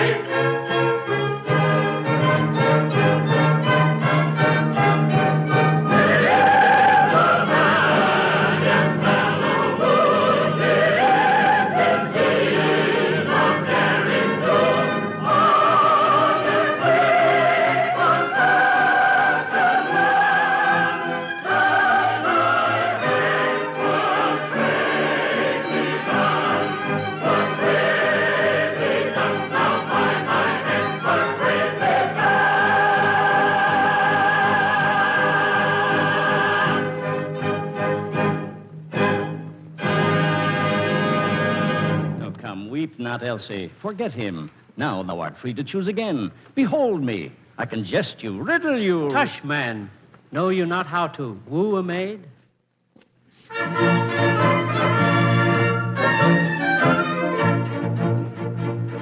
A man who would woo a fair maid should prentice himself to the trade and study all day in methodical way how to flatter, cajole, and persuade. He should prentice himself at 14 and practice from morning to e'en. And when he's of age, if he will, I'll engage, he may capture the heart of a queen, the heart of a queen. It is purely a matter of skill, which all may attain if they will. But every Jackie must study the knack if he wants to make sure he if he wants to make sure of his skill.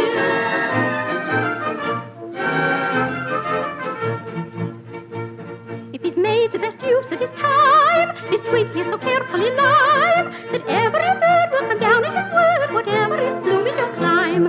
He must learn that the thrill of touch may mean little or nothing or much. It's an instrument rare to be handled with care and ought to be treated as such. Ought to be treated as such.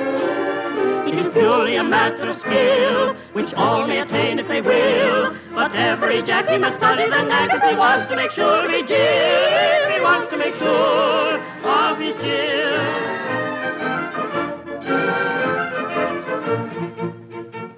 Then a glance may be timid or free. It will vary in mighty degree, from an impudent stare to a look of despair that no maid without pity can see. And a glance of despair is no guide. It may have its ridiculous side. It may draw you a tear or a box on the ear. You can never be sure till you've tried. Never be sure till you've tried. It is purely a matter of skill, which all may attain if they will. But every Jackie must study the knack if he wants to make sure of his Jill. If he wants to make sure of his Jill. But every Jack must study the knack. But every Jack must study the knack if he wants to make sure of his Jill. Yes, every Jack must study the knack if he wants to make sure of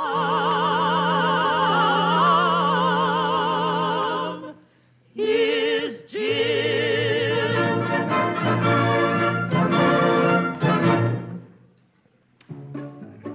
When the wooer goes a-wooing, naught is true than his joy. Maiden hushing all his suing, boldly blushing, bravely coy, boldly blushing.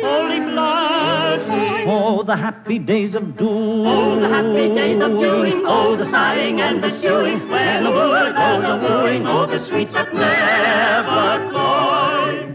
When the brother leaves his sister for another sister weeps, tears that trickle, tears that blister, tears that mickle sister reefs, tears that trickle, tears that blister. Oh, the doing and undoing. Oh, the doing and undoing. Oh, the sighing and the suing. When the brother jester goes a-wooing and the sobbing sister weeps. When a jester is outwitted, feelings fester, heart is lead. Food for fishes only fitted, jester wishes he was dead. Food for fishes only fitted, jester wishes he was dead. Oh, the doing and undoing, oh, the sighing and the suing, when a jester is a-wooing and he wishes he was dead. Oh, the doing and undoing, oh, the sighing and the suing, when a jester goes a-wooing and he wishes he was dead. He wishes he was dead.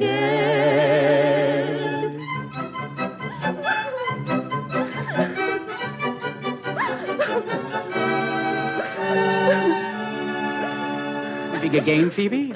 Why this time? Why, thou hast often wept for jealousy, Wilfred. Thou art jealous? For me? Not of you, but of the man who is to marry Elsie Maynard. But he is thy brother. Nay, he is Colonel Fairfax. Oh, what have I said? If it were Fairfax. I have forgotten. Thou hast shot Fairfax.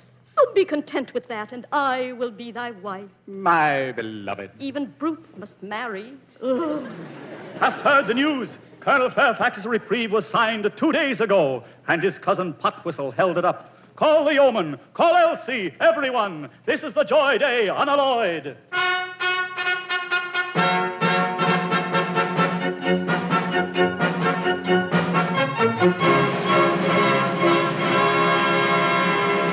Hold, pretty one, I bring to thee news, good or ill, it is for thee to say. My husband lives, and he is free, and comes to claim his bride this very day. All thought of Leonard Merrill set aside. Thou art my own, I claim thee as my bride. Thou art his own, alas, he claims thee as his bride. My own, with happiness my soul is cloyed. This is a joy day unalloyed. Yes, yes, with happiness the souls are cloyed. This is the joy day unalloyed. With happiness the souls are cloyed. This is the joy day unalloyed. The joy day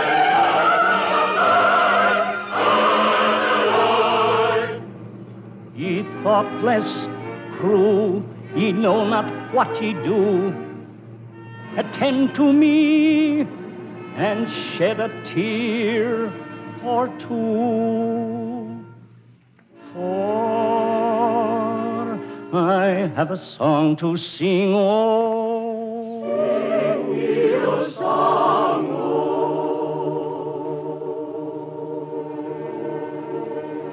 It is sung to the moon by a lovelorn loon who fled from the mocking throng, oh.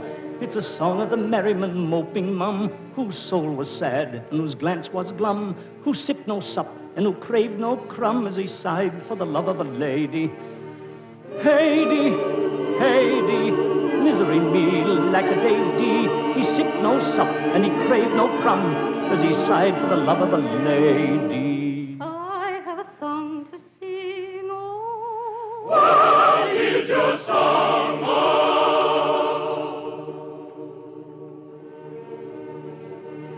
It is sung with a ring of the songs may sing who love with a love lifelong. Oh, it's the song of a merry maid nestling near, who loved her lord but who dropped a tear at the moan of the merry man moping mum, whose soul was sad and whose glance was glum, who sipped no sup and who craved no crumb as he sighed for the love of a lady.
See? Gilbert and Sullivan did get us out of that one after all. Only poor Point is left single to sigh for the love of a lady. And so we come to the end of the Yeoman of the Guard, or the Merry Man and His Maid. Our various and sundry yeomen, jesters, noble lovers, fair maidens, and assistant tormentors in and about the Tower of London were played tonight by Florence Ames, Fred Huffsmith, Paul Reed, Celia Brands, Muriel Wilson, Veronica Wiggins, and Hugh Thompson. Sir Arthur Sullivan's music was conducted, of course, by Joseph Stopak.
This is the Armed Forces Radio Service.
The United States Armed Forces Radio Service proudly presents a Saturday afternoon at the Metropolitan, a special concert series featuring the rebroadcast of the regular weekly Saturday matinee performance of opera direct from the stage of the Metropolitan in New York City. And now, here is your host and commentator, Mr. Milton Cross. Good afternoon, everyone. We will hear today the merry and tuneful comic opera by that master melodist Gaetano Donizetti called L'Elixir d'Amore. In English, The Elixir of Love. Many of the most famous singers of the past 100 years have appeared in this delightful opera, and this afternoon you will hear some of the most illustrious singers of the present day. The leading tenor role, Nemorino, will be sung by the famous Italian tenor Ferruccio Tagliavini, and his tantalizing sweetheart Adina will be the golden-voiced Brazilian soprano Bidu Sayao. There are two baritone roles in L'Elixir d'Amore, and these will be sung by two of the most noted baritones of the day, Francesco Valentino and Italo Taio. Mr. Valentino will be the swaggering Sergeant Belcore. Mr. Tario will be the itinerant quack medicine man, Dr. Dulcamara. The young soprano Ingamanski completes the cast in the role of Janetta, Adina's friend. Desiree de Frere is stage director for L'Elisir d'Amore. Kurt Adler is chorus master, and the performance will be conducted by the Italian conductor Giuseppe Antonicelli. Let me give you a brief outline now of what happens in the first act of Donizetti's L'Elisir d'Amore. Our story takes place in the early years of the 19th century in the Italian countryside. The first scene is a lawn near a farmhouse owned by a young lady named Adina. It's a lovely summer day, and Adina, Janetta, and a group of peasants are resting in the shade of a large tree. Adina is reading a book and suddenly bursts into laughter. Her friends ask her what she's laughing at, and she says it's an amusing story she has been reading about two people named Tristan and Isolde. Isolde has spurned Tristan's love until he obtains a magic potion, and after Isolde drinks it, she falls instantly and passionately in love with him. Adina is a gay and light-hearted young woman. She laughs at the story of Tristan and Isolde, and she laughs at her faithful swain Nemorino and his shy and awkward attempts at lovemaking. And now there's the sound of martial music, and Sergeant Belcore marches in at the head of a small company of soldiers. With a great flourish, he presents Adina with a bouquet of flowers and not only declares his love for her, but advises her that delay is dangerous and she had better accept him while she has the chance. Soldiers leave after a few minutes, and Nemorino approaches Adina bashfully, but she's irritated with his timidity and tells him that she will not marry him nor anyone else, at least for a while yet.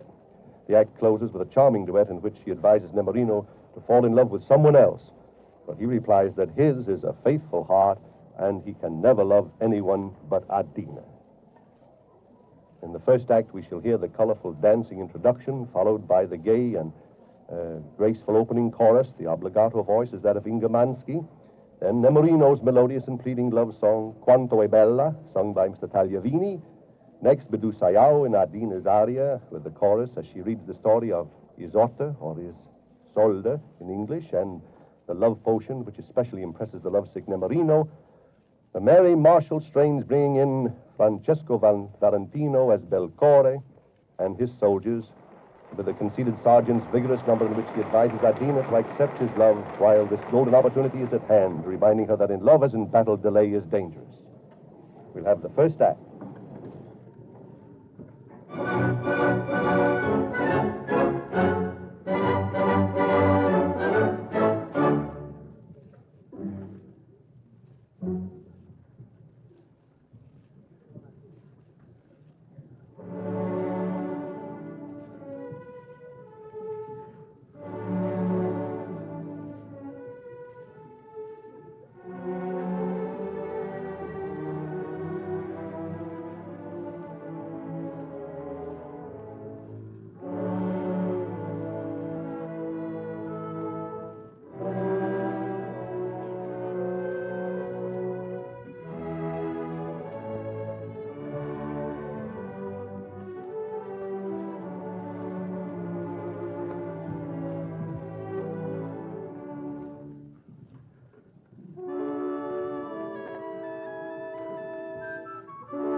io non so che sospirare, e quanto è cara, e quanto è bella, quanto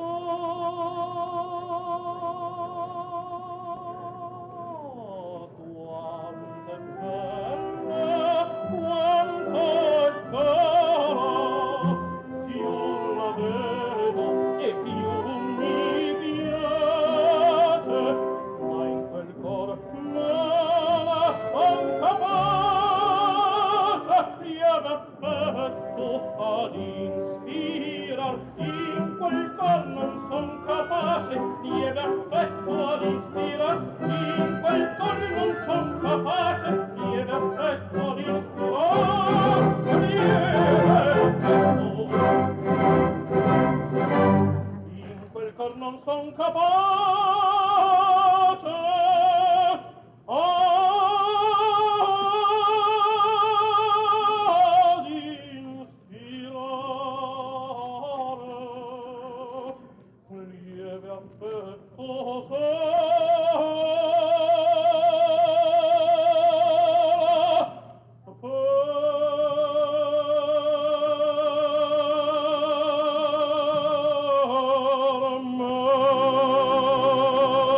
queste carte e vi sarà l'avventura. Diceli alle arti, i colletti la lettura. E la storia di Cristoro è una cronaca d'amore.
diletta villanella, io ti porgo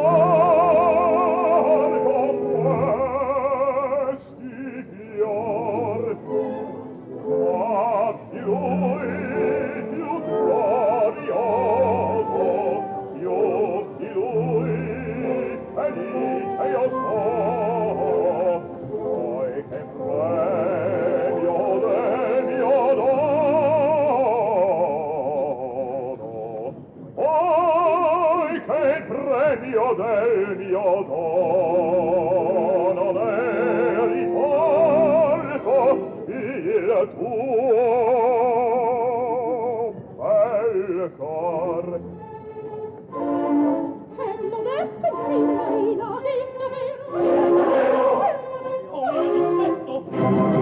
Vengo piano in quel disino, io pobrezza nel tuo petto. Non è cosa sorprendente,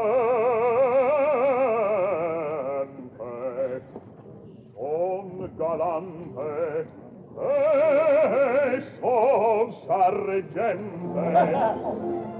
Non la terra esista, alla vista d'un cimiero, se di amarte io guerriero, chi la madre che l'amor. Se di amarte io guerriero, chi la madre che l'amor. Mio dono, io guerriero ti l'amore.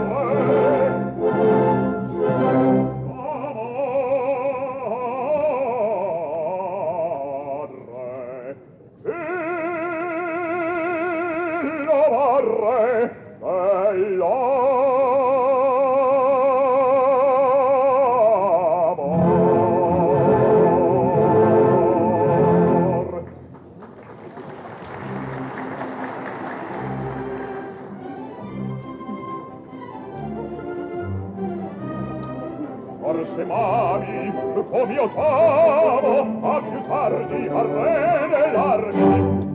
Idol mio capitoliamo, in qual dì vuoi tu sposarmi? signorino, io non l'ho stessa, un fatin senza urgenza.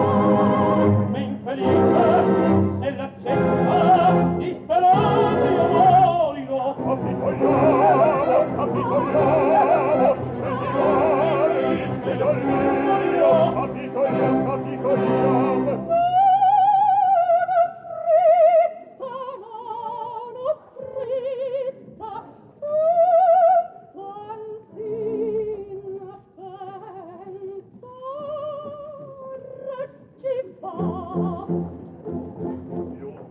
Dio non perdere, volano i giorni e l'ore, in guerra di amore, e fallo l'indugiar, al viti di coro arrenditi, da me non puoi scappar, no, no, al viti di coro arrenditi, da me non puoi scappar, no, no, non puoi scappar, no, no, non puoi scappar.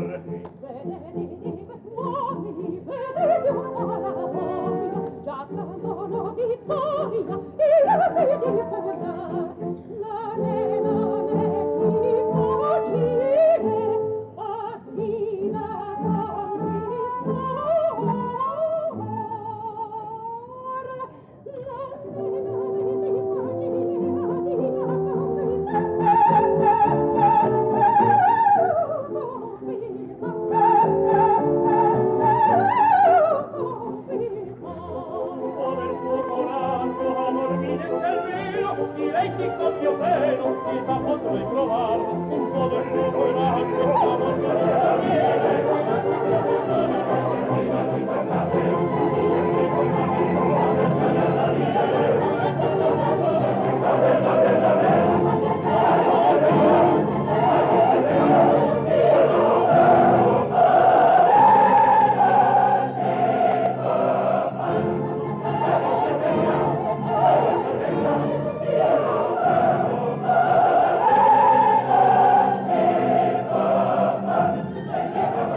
belle ragazza, occuperò la piazza.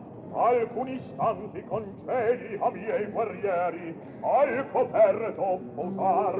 Ben volentieri, mi chiamo fortunata di potervi offerire una bottiglia.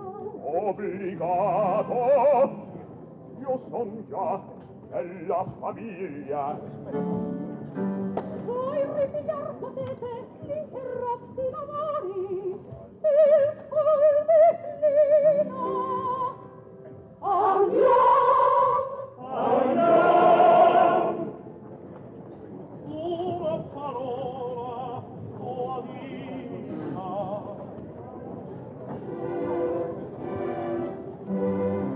L'uvetta seccatura, il sole che sospir, faresti meglio a recarti in città a sotto Dio, e si dice malato e gravemente.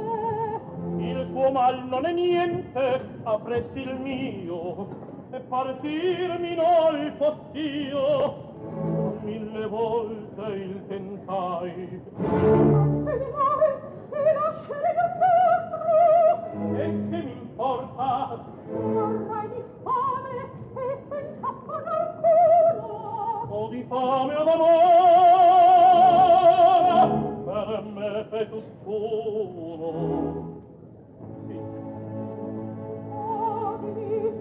Tu sei buono, modesto sei, nella parte per sergenti, ti credi certo di ispirarmi affetto. Così ti parlo schietto, e ti dico che in vano amor tu speri, che capriccio io sono, e non ho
giorno e notte in ogni oggetto, ad obliare in vano tempo il tuo viso sculto in petto, col cambiare si qual tu fai, può cambiare si ogni altro amor, ma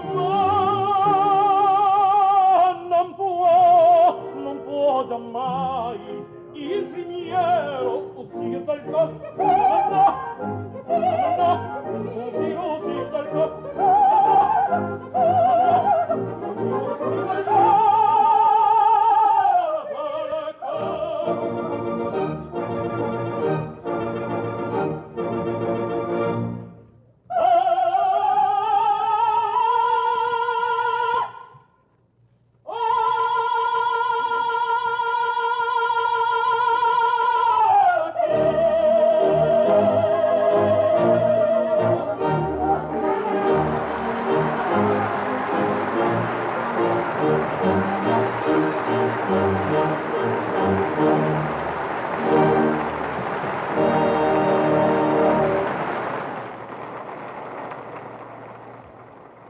Sergeant Belcore had paid his very attentive respects to Adina, and then when he left, Nemorino pleaded with Adina. But Adina tells the lovesick Nemorino not to waste his time on her.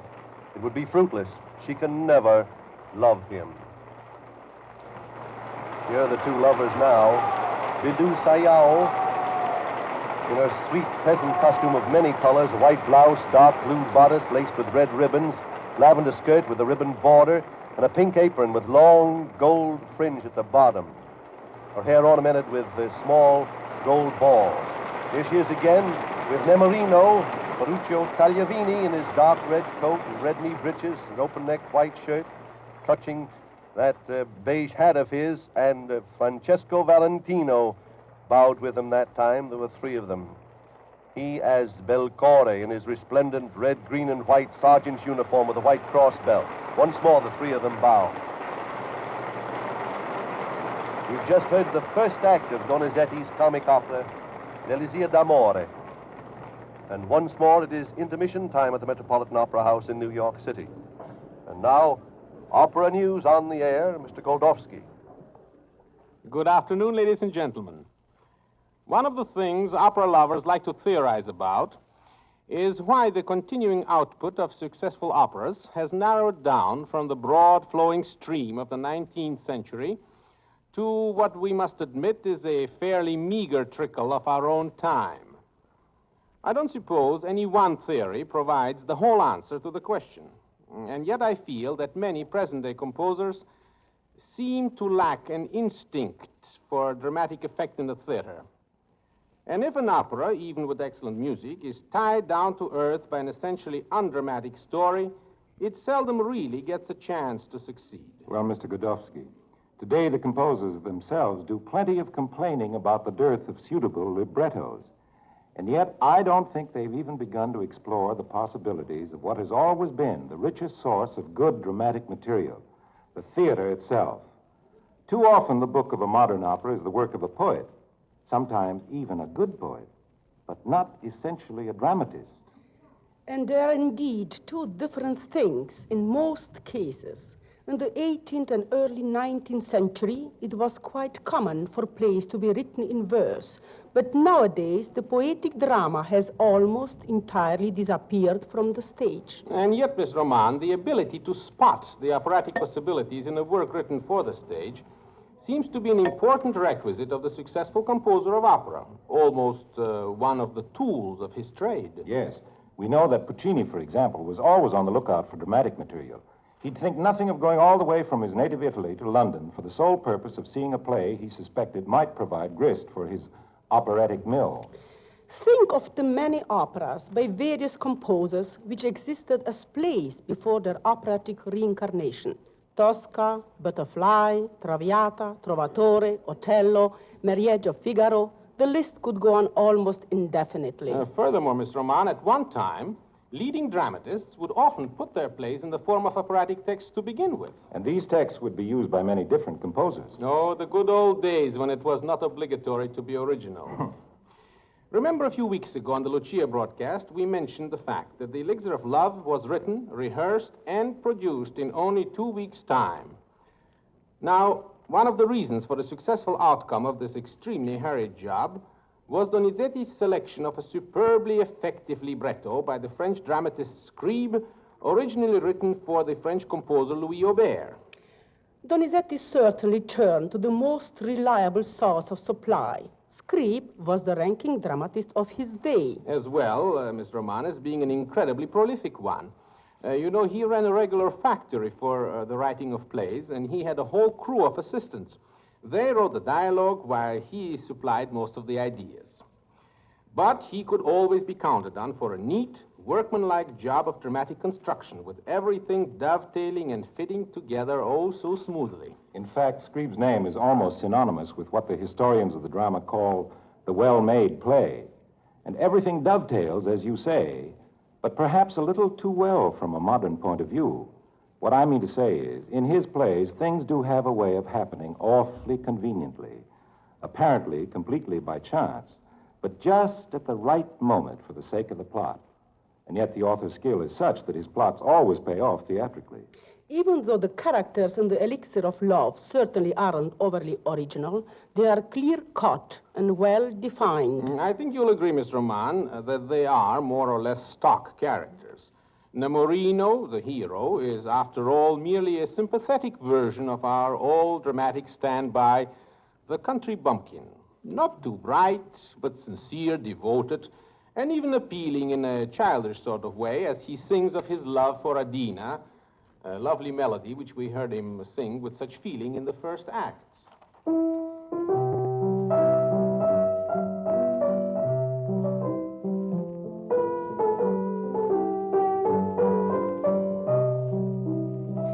And Adina is everything a farce comedy heroine needs to be.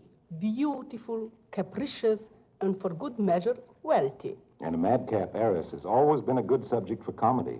Just think of how many changes Hollywood has rung on that plot. Yes, Adina is as changeable as the breeze, as she herself told us in her first act solo.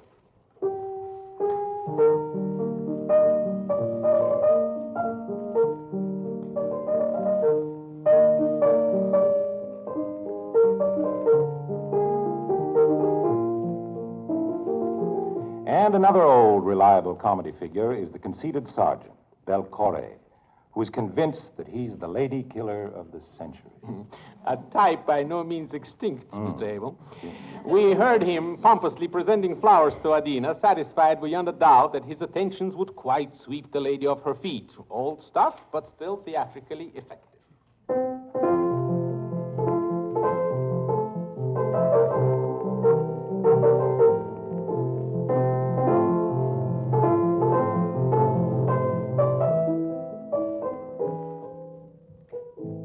Finally, Dulcamara, the magnificent face. Oh, what a grandiloquent old charlatan he is.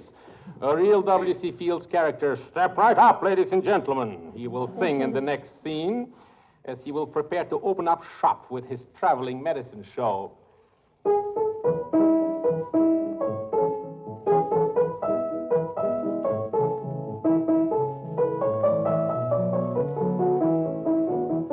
What a setup that is. We've got Nemorino, a simple, trusting soul, ready to be taken, and a sharp city slicker ready to take him. Dulcamara figures there's one born every minute. And everything that happens grows out of the one fact that Nemorino has heard Adina read the story of Tristan and Isolde and the love potion, a circumstance that the author, naturally enough, arranged to take place at the very beginning of the opera. Remember what Adina sang?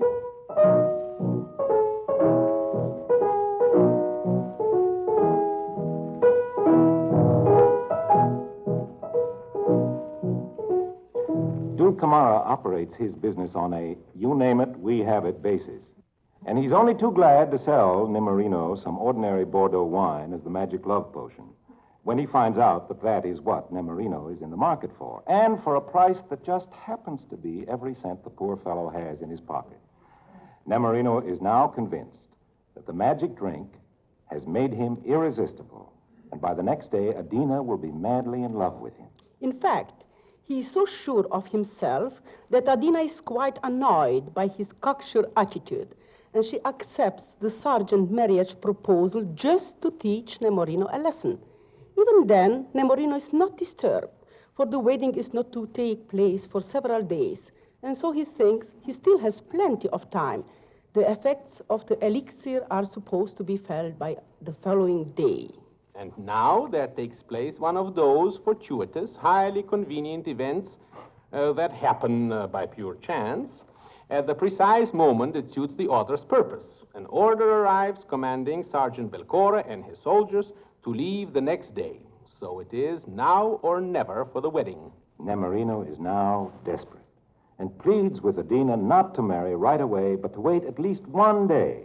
Adina is, of course, delighted at Nemorino's capitulation and enjoys her sweet revenge, while Belcore barks insults at the unfortunate Nemorino. Which leads to one of the most effective ensemble pieces in the opera, Mr. Abel, an ensemble which begins with an extraordinarily lovely and typically Italian melody.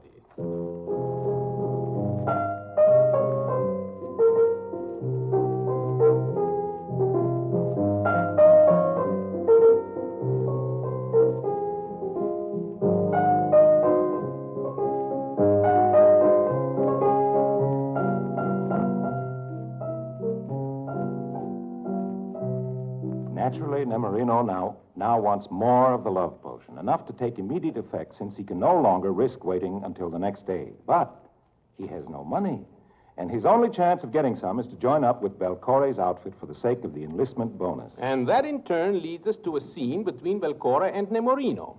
You know, the virtue, for operatic purposes, of this sort of neatly constructed plot is that it provides one new situation after another with various combinations of the principal characters on which to hang brilliant musical ensembles, such as the enlistment duet.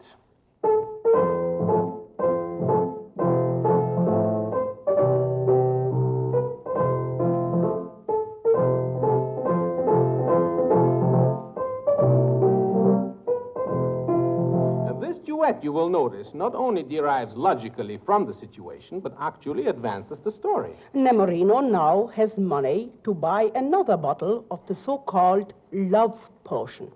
Furthermore, the potion seems to be working, thanks to another of the author's convenient coincidences. For although Nemorino hasn't yet heard the news, his rich uncle has just died, and our country bumpkin is now heir to a fortune. The girls of the village, however, have heard the news, and Nemorino suddenly finds himself the most sought-after young man in town. Yes, now that Nemorino is rich, the girls have done a turnabout and have only coy giggles and inviting smiles for him. Poor Nemorino hasn't heard of his windfall, so he assumes that the love potion has made him irresistible to all women. And, of course, Dulcamaro's amazement knows no bounds when he perceives that the love potion he knows to be worthless is actually working. Of course, the whole device of the sudden inheritance is in itself rather clumsy and wouldn't work at all but for the fact that neither Nemorino, Adina, nor Dulcamara are aware of what has happened. So the author sees to it that they do remain in ignorance for just as long as the plot requires. And Dulcamara, seeing Adina's change of heart towards Nemorino, tries to sell her some of his love potion. No wonder. Nemorino is as good an advertisement as the old doctor could ask for, surrounded as he now is by a bevy of adoring women. But Adina will have none of the potion Dulcamara offers. She deals in an even more potent elixir, her own irresistible charm, which she uses to good advantage with the help of Mr. Donizetti.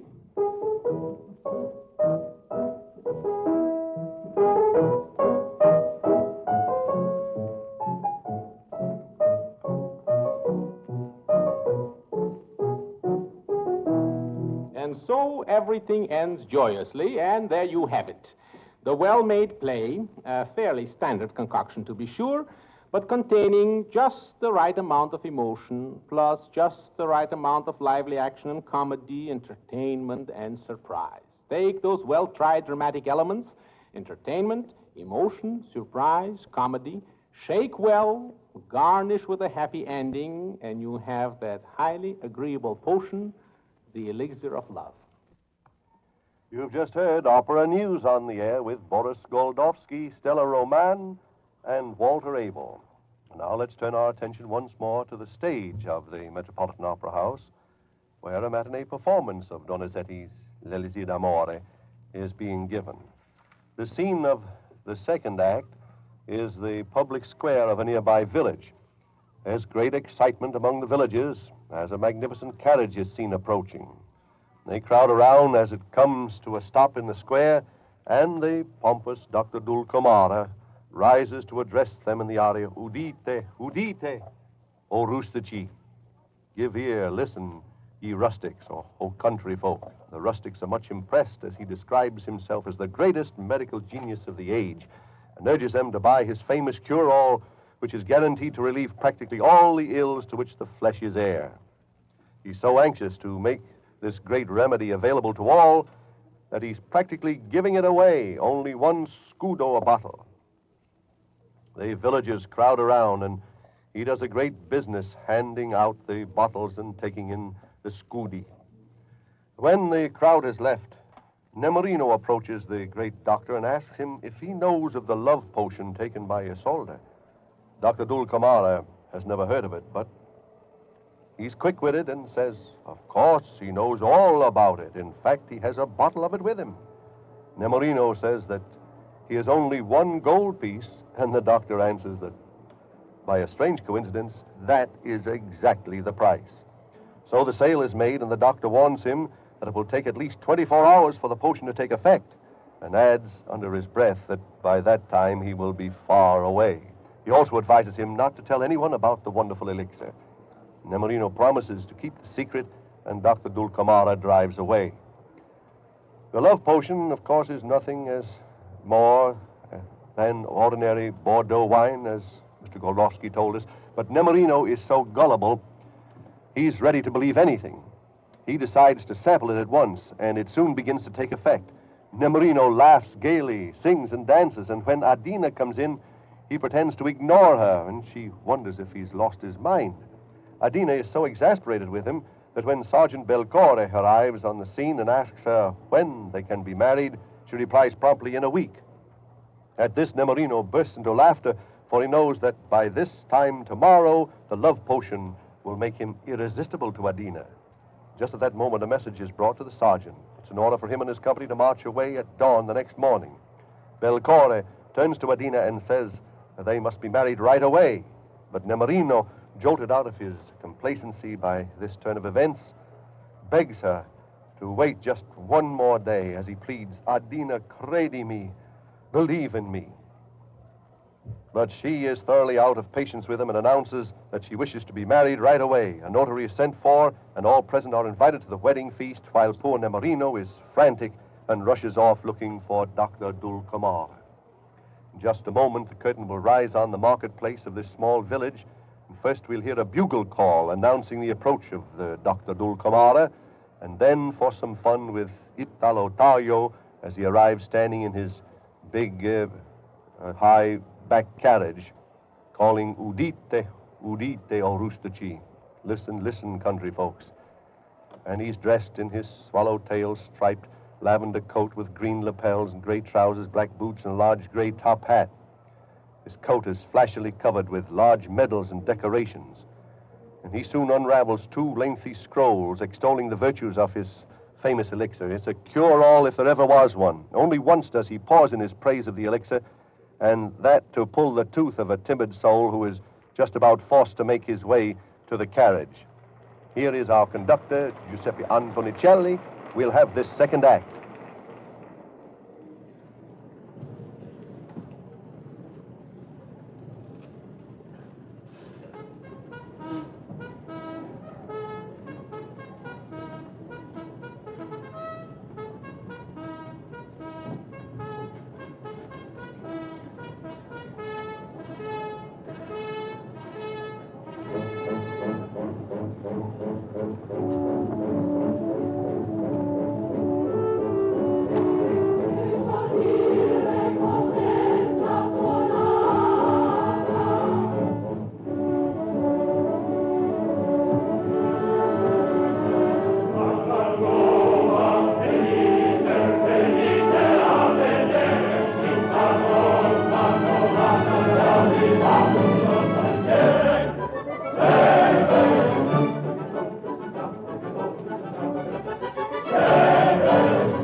fiatate.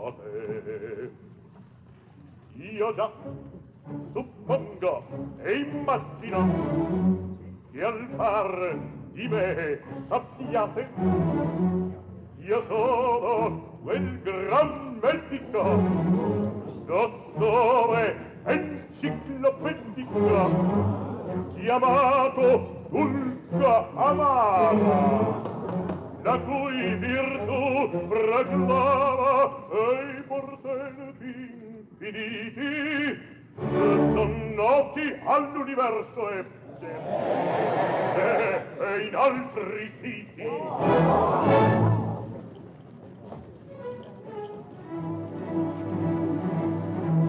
Bene a sorte di uomini riparator le mani, in pochi giorni sgombero gli spazzano gli ospedali e la salute a vendere per tutto il mondo io do. Compratelo per poco ve lo do. Compratelo per poco ve lo do.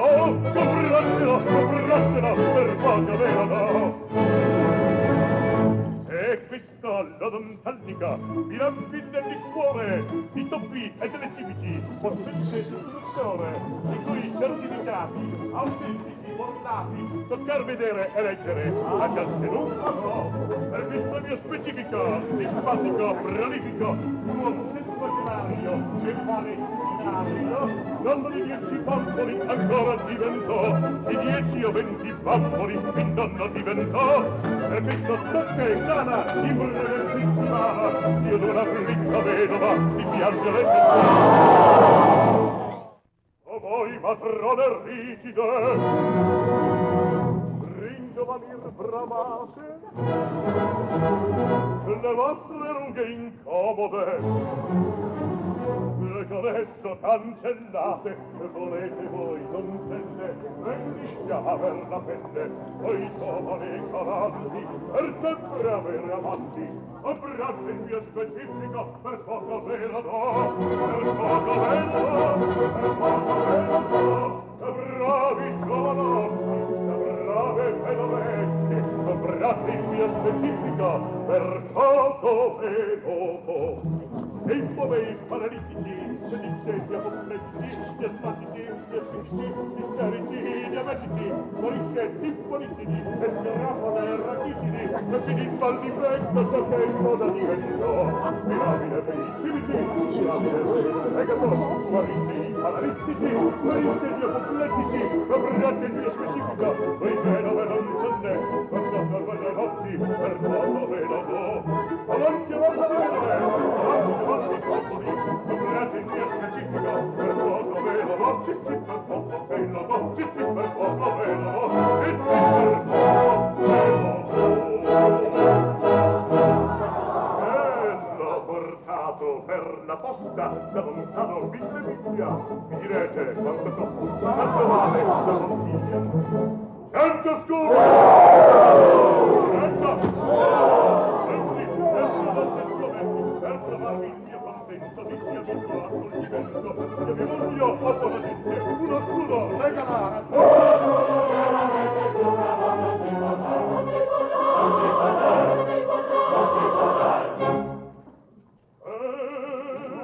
Ecco fatto, così stupendo, di Balsavico e di Chile, tutta Europa sta chiamendo, niente vendi dove lire va.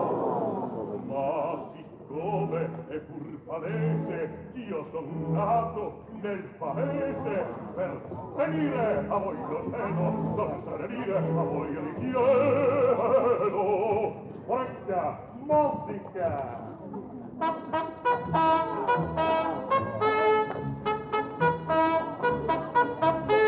Così chiave, pote il sole, che ciascuno che lo vuole, uno scudo bellonetto finta cosa va a sembrare, uno scudo bellonetto finta cosa va a sembrare, finta cosa va a sembrare.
Ardire, aprirsi il cielo, mandato espressamente per mio bene, quest'uom miracoloso nel villaggio, della scienza sua voglio far saggio. Dottore, perdonate, è ver che possediate segreti portentosi. Sorprendenti, la mia saccoccia è di Pandora il vaso. Avreste voi per caso la bevanda amorosa della regina Isotta? Che cosa?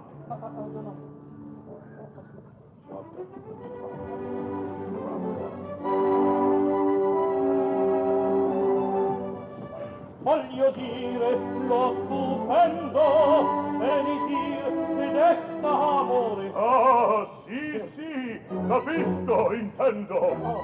Io ne son distinto.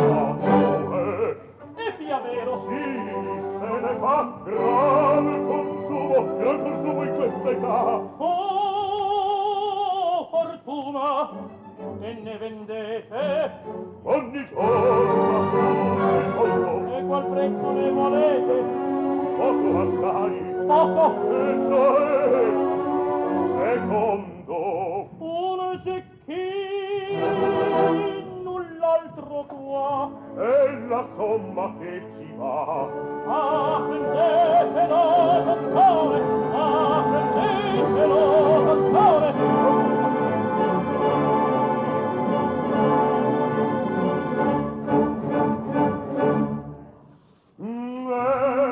Il magico liquore.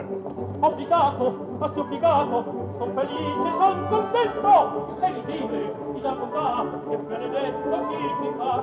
Nel paese c'è girato, più un gonzo ritrovato, nel paese c'è girato, più un gonzo ritrovato, ma lo quale in verità non si trova, non si dà, non si trova, non si trova, non si trova, non si dà, un cuore, non si dà, non si trova, non si dà, con quel cuore in verità, non si trova, non si dà, non si trova, non si trova, non si trova, non si dà, un cuore, non si dà, non si trova, non si dà, non si trova, non si dà.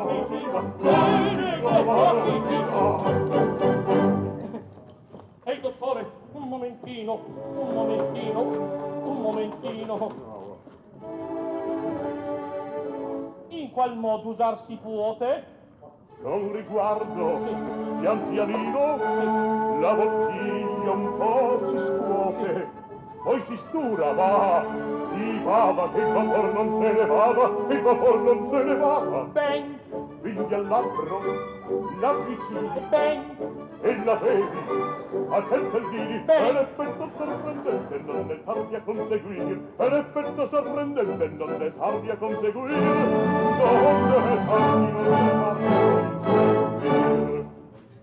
Sul momento, ma dire il vero, necessario un giorno intero, tanto tempo sufficiente per cavarvela e fuggir. Il sapore! Eccellente! Eccellente! Eccellente!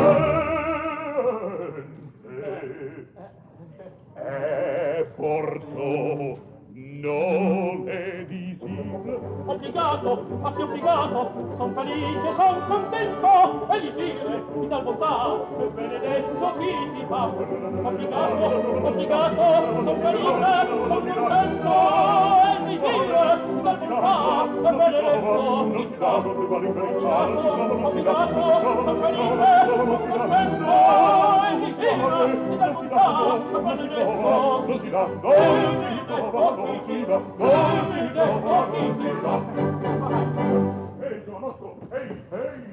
Signore, sopra silenzio, sai,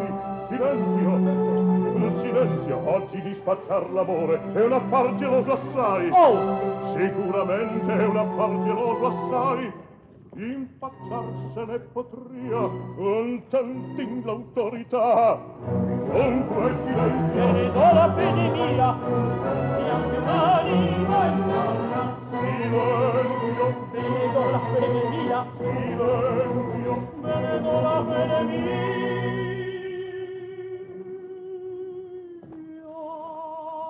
Neanche un'anima il saprà. Ma mortale fortunato, un tesoro donato, tutto il senso femminile dell'amante spirerà. Ma mortale fortunato, un tesoro donato, tutto il senso femminile dell'amante spirerà. Ah, dottore, ti do parola, io verrò per una sola, né per altra, e sia pur bella, né una stilla avanzerà. Ma domani, amica, ma domani, non sarò di qua. Ma mortale fortunato, un tesoro donato,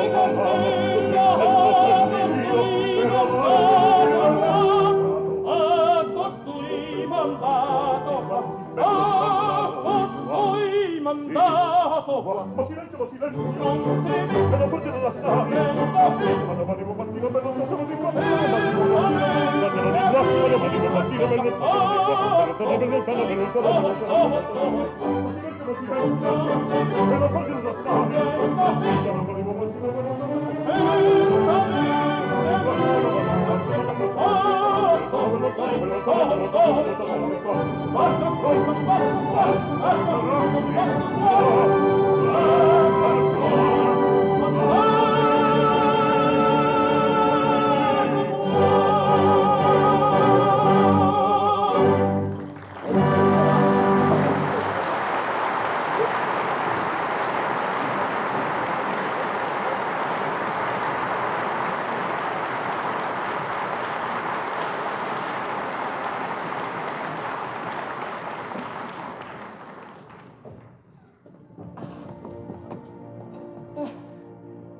caro Elisire, sei mio, sì, tutto mio, come esser depossente.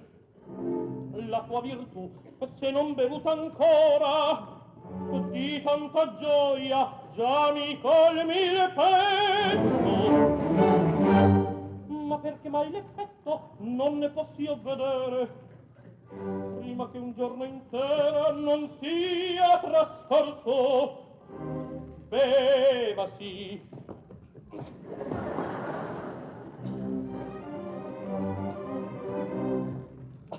Oh, buono, oh caro, un altro sorso.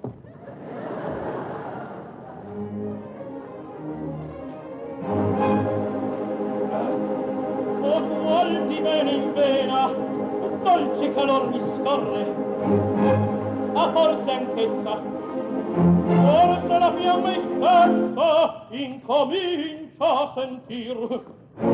Certo la sente, me l'annuncia la gioia e l'appetito, che in me si risvegliò tutto ad un tratto. La la la la la la la la la la.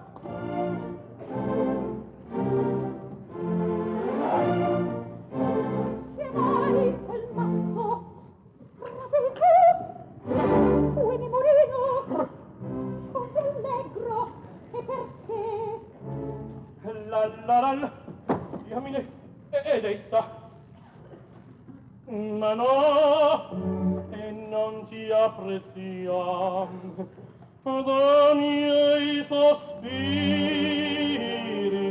finora si stanchi però. Tant'è, domani adorarmi dovrà quel cor spietato.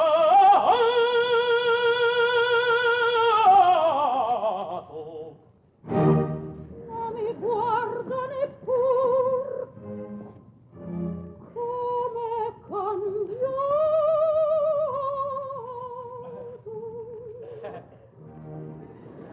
La la la la la la la la la la la la la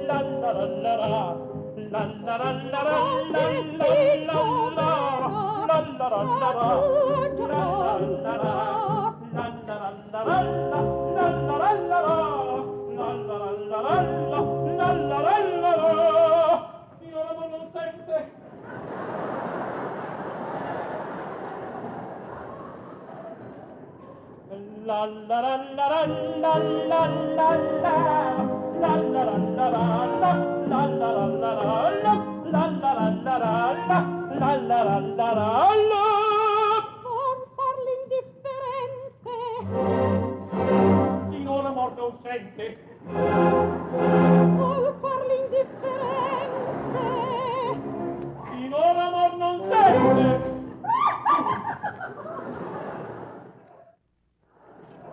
Ed ulti pur la Barbara, per poco le mie pene, domani avranno termine, domani m'amerà la Barbara, domani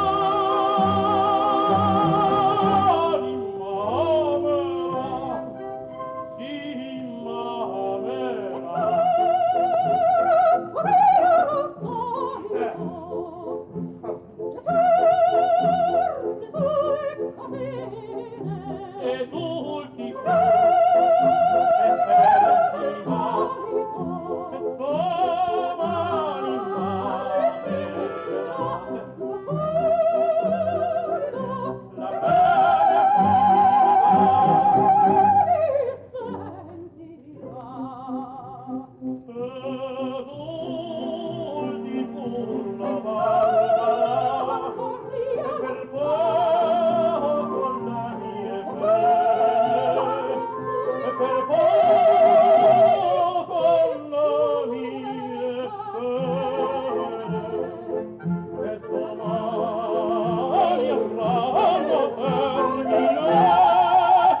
E ver la metti in opera così per una prova E soffrir per dimenticare io spero quello dico poco si estinguerà fra poco ancora un giorno solo e il cuore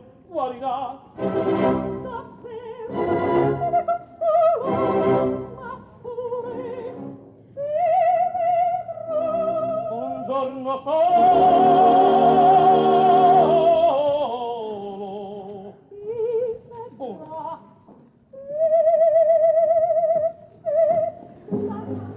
Esulti pure la Barbara per poco alle mie pene.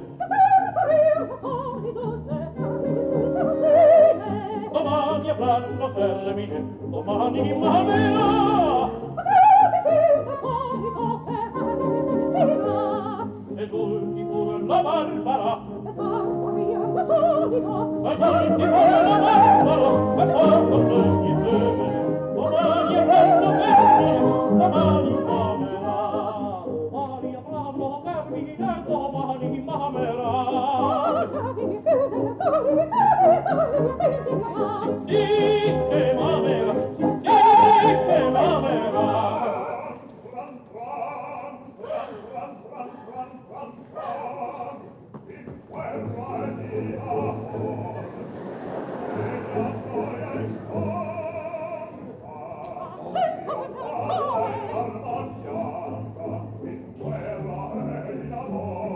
E qua quel seccato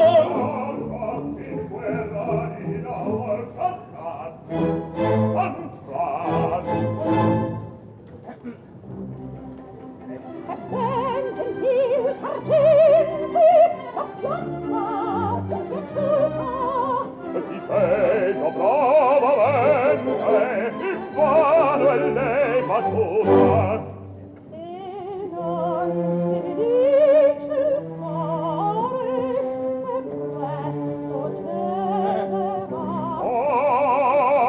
non volesse amore e quando saria possibile a mio dispetto io svevo. Ma bello mio bell'angelo, quando ci sposeremo? E sento! Ma quando?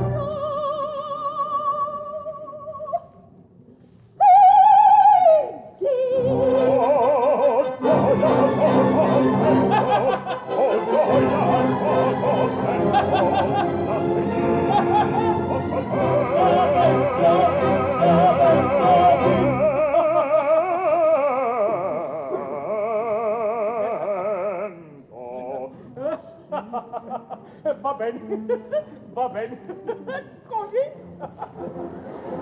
E cosa trover ridere?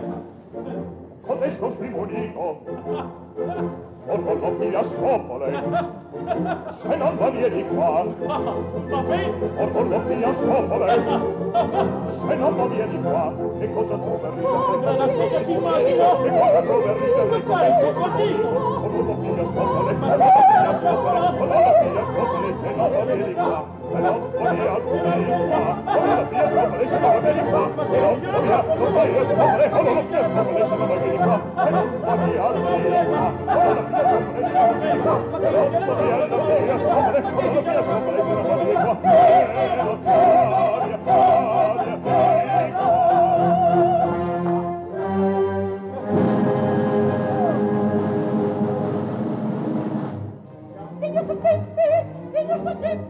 I burattini, la vostra gente. Son qua, è stato, perché tal fretta? Signori tutti, che questa festa, le son parole del cor. Il capitano, va bene, va bene. Su, camerati, partir conviene. Partir che quando? Doman mattina. Sì, presto. Aprite a me. Espresso l'ordine, non so che far.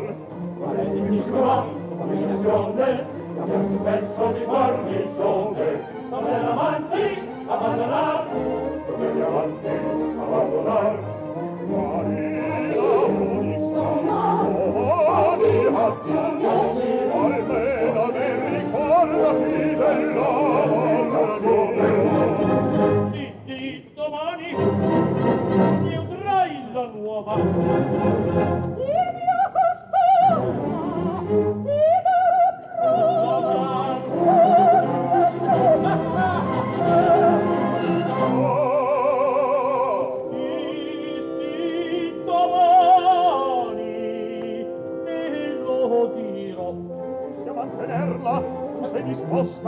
Se non attingimi, se mai ti riposta, sì da quest'oggi non puoi sposarmi. Sì da quest'oggi!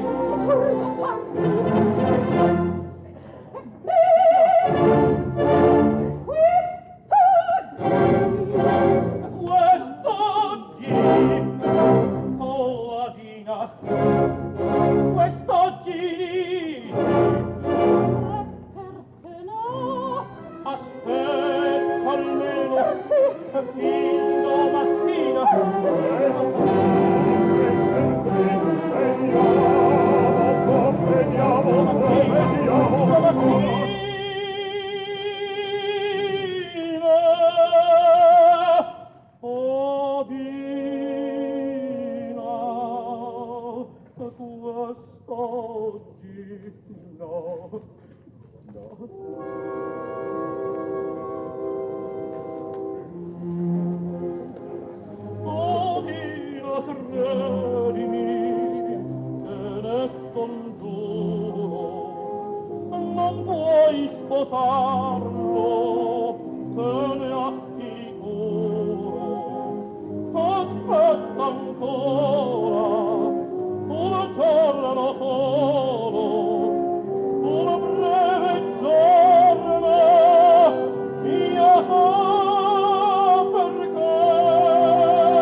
Ti avrei strozzato, ridotto in brani, se in questo istante tu fosse in te.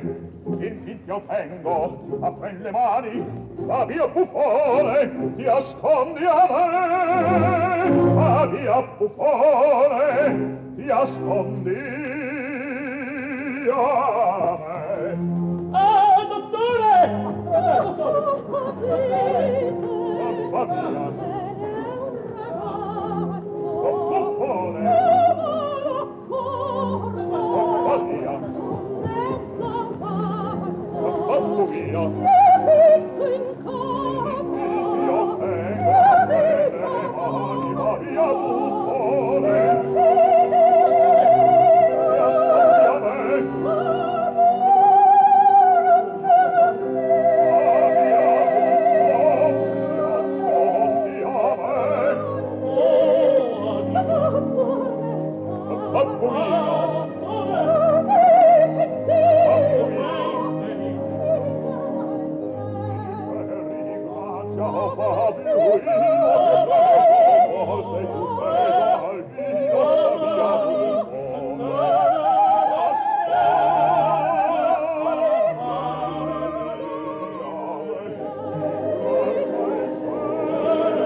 ragazze, ti aspetto a ballare.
Hoping that the elixir will eventually work, Nemorino implores Adina to wait, but she's promised to marry the sergeant and invites all to the wedding, and all dance around. All but for Nemorino. The encore curtains part. The principals of that act will be bowing in just a moment.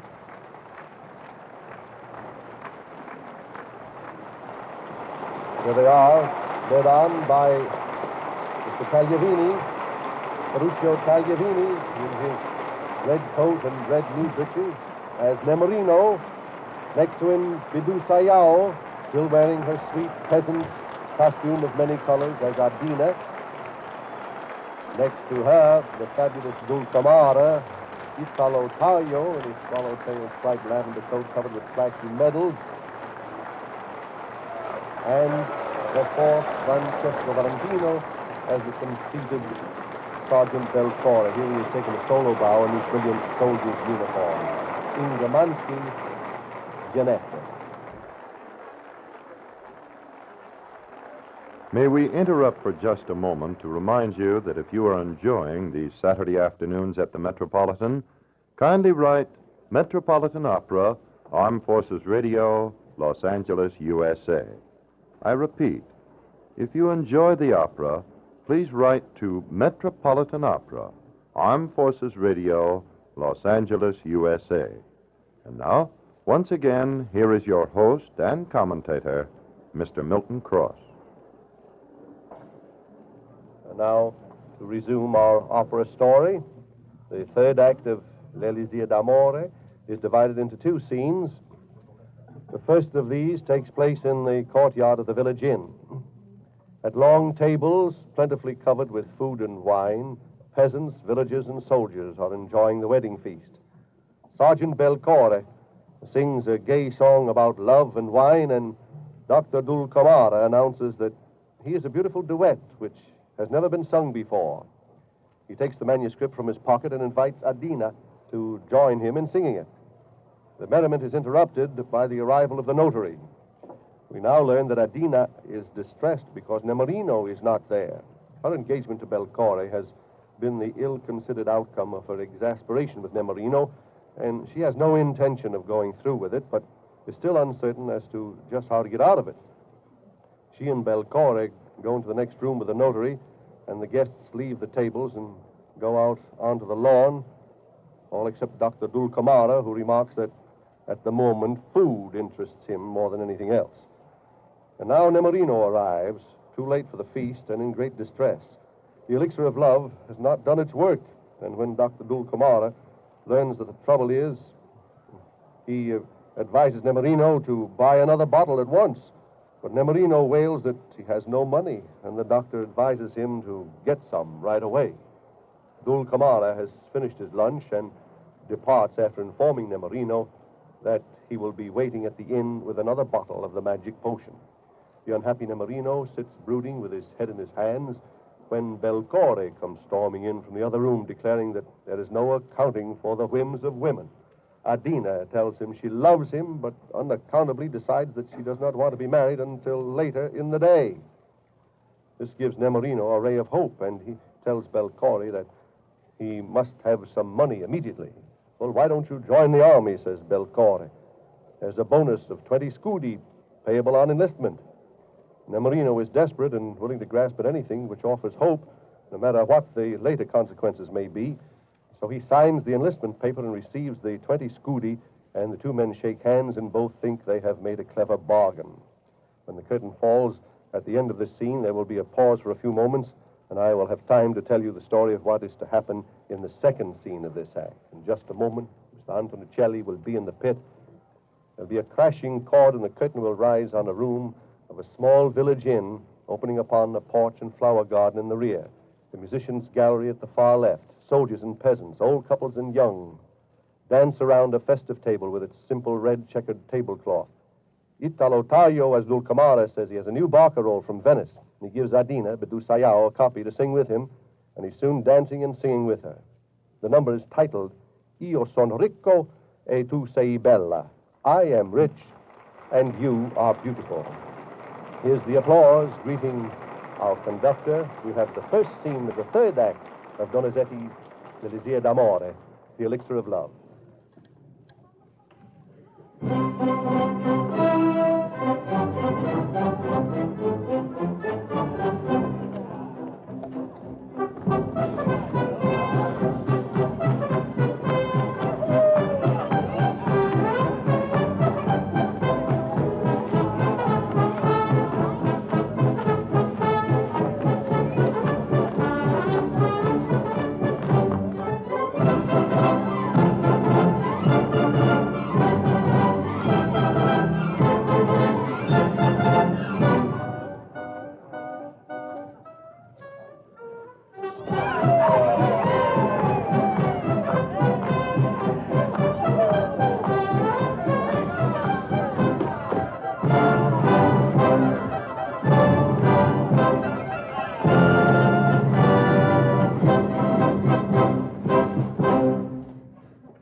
Uditevi, signori, ho qui una canzonetta di fresca data flori, vivace e graziosa, che gusto vi può dar, purché la bella sposa mi voglia secondar.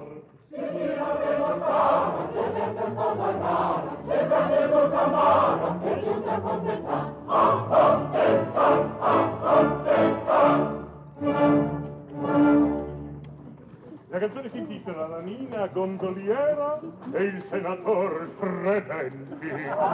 Barcaruola due voci, attenti, attenti.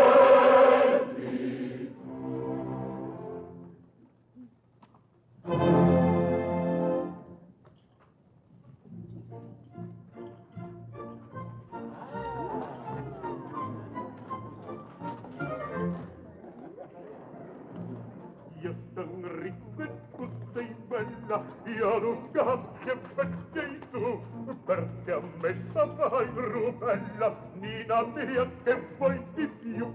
Quale onore un senatore le d'amore supplica, ma modesta gondoliera un par mio mi può sposare. Nina al mio non più rigore, fa felice il senatore. E ce ne fa troppo onor, io non perdo un senatore. Bravo, bravo, bravo,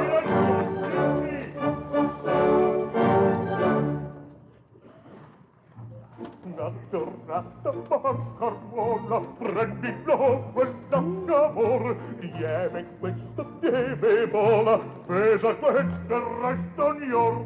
Quale onore un senatore le d'amore supplicar, ma dani tutto finito che posso fare? Nido al mio non più rigore, fa felice il senatore. E ce ne fa troppo onor, for felice un senatore. Bravo, bravo, tutta male, la canzone cosa rara, se io non conservo il mio passator. Il dottore vuole favore, ingoiarte professor, se io non conservo il mio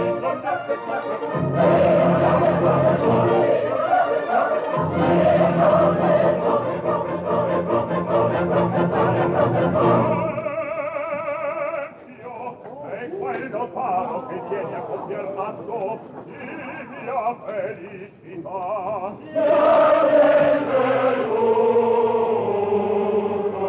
Abbraccio e ti saluto, primo ufficiale, reclutator di bene. Dunque il motoro, e gli onori non viene.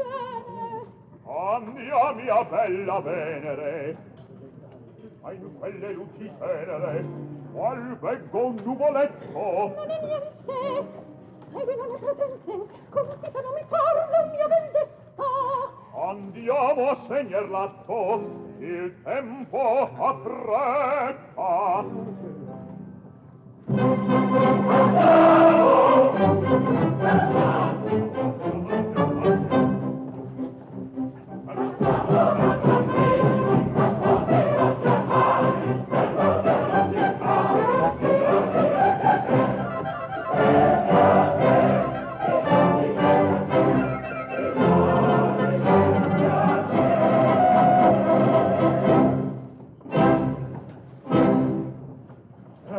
Le feste nuziali son piacevoli assai, ma quel che in esse mi dà maggior diletto è l'amabile vista del banchetto. Ho veduto il notaro, sì, l'ho veduto, e non v'è più speranza né morino per te. Spezzate il cuore, Del mio non più rigore, a felice un segnato. Vai qui, dottore. Sì, m'han voluto a pranzo questi amabili sposi, e io mi diverto con questi avanzi. Ed io son disperato, for di me son io. Dottore, ho dopo d'essere amato, prima di domani, adesso su due piedi. Cospetto, ma son... Recipe l'elisir, e il colpo è fatto. È veramente amato, sarò da lei. Da tutte, io te lo prometto. Se anticipar l'effetto dell'elisir tu vuoi, bevine tosto un'altra dose. Io porto fra mezz'ora. Caro dottore, una bottiglia ancora. Volentieri. Mi piace giovare ai bisognosi. Hai tu denaro? Ah, non ne ho più. Oh, mio caro, la cosa cambia aspetto. A me verrai subito che ne avrai. Vieni a trovarmi, di presto, alla pernice. Hai tempo un quarto d'ora? Come infelice.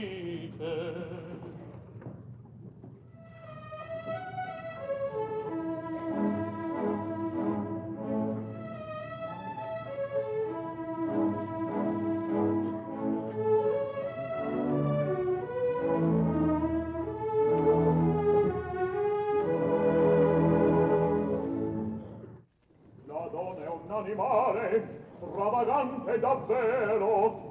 Adina mamma, di sposarmi è contenta e di ferire pur vuol fino a stasera.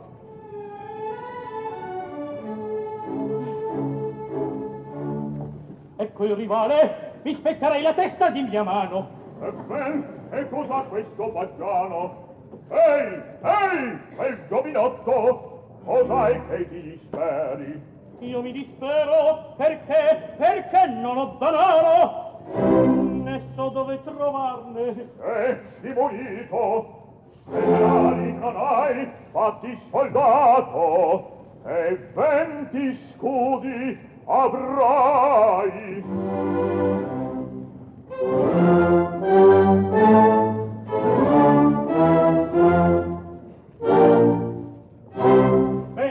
Scudi e ben suonati. E quando adesso sul momento e che parteggio e coi contati gloria e onor al reggimento.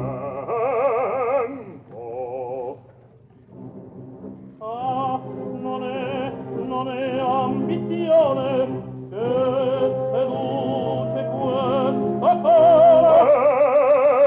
L'amore, il guarnigione non ti può mancare, amore.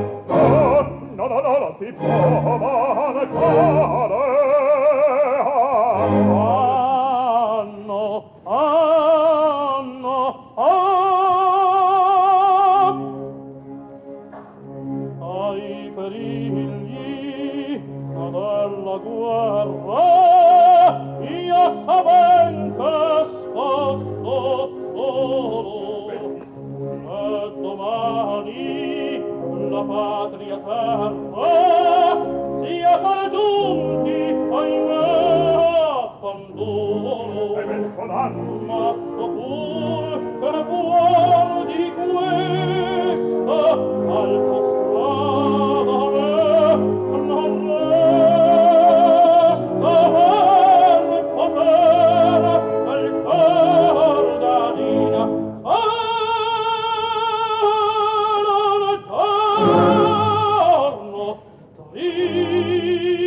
Si piace con le viste di maniere, con le viste di maniere. Chi un giorno tiene Adina. Sempre lieto, sempre gaio, al di pelle un centinaio, di costanza tanto noia, non si perde a sospirare, non si perde a sospirare. In la vita non lasciar. Bella, bella, bella gioia, bella, bella gioia, accompagna il disfar, accompagna il disfar, bella, bella gioia, accompagna il disfar,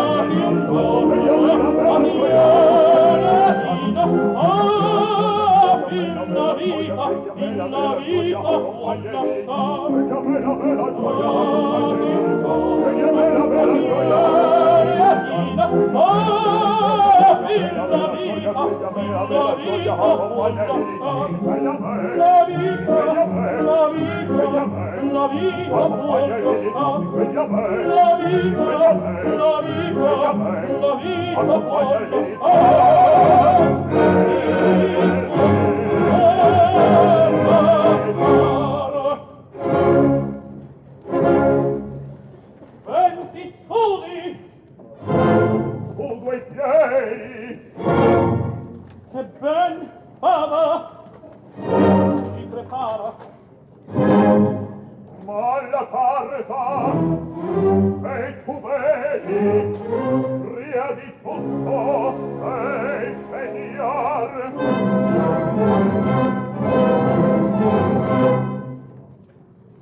Come? Non sai scrivere? No. Che bestia! E qua una croce! Ed un camara arriva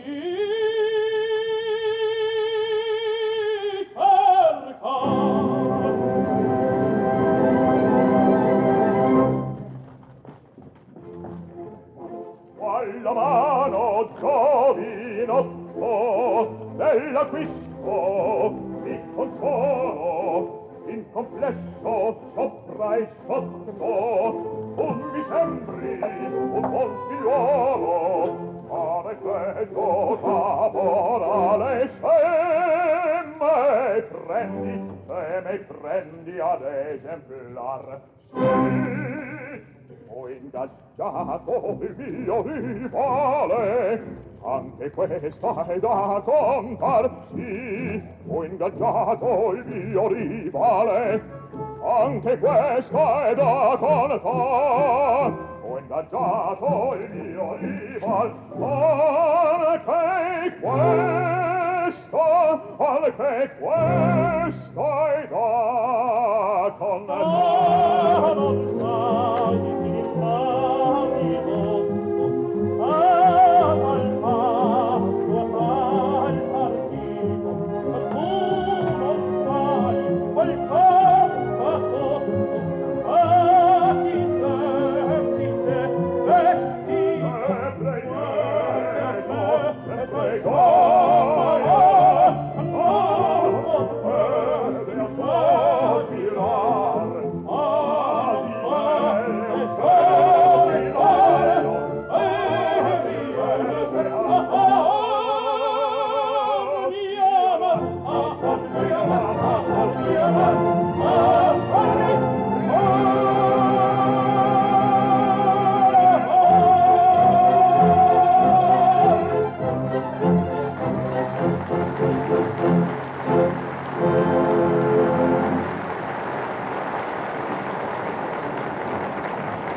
Nemorino enlists, and for his enlistment he is given the price of 20 scudi, with which he hopes to buy another bottle of that elixir.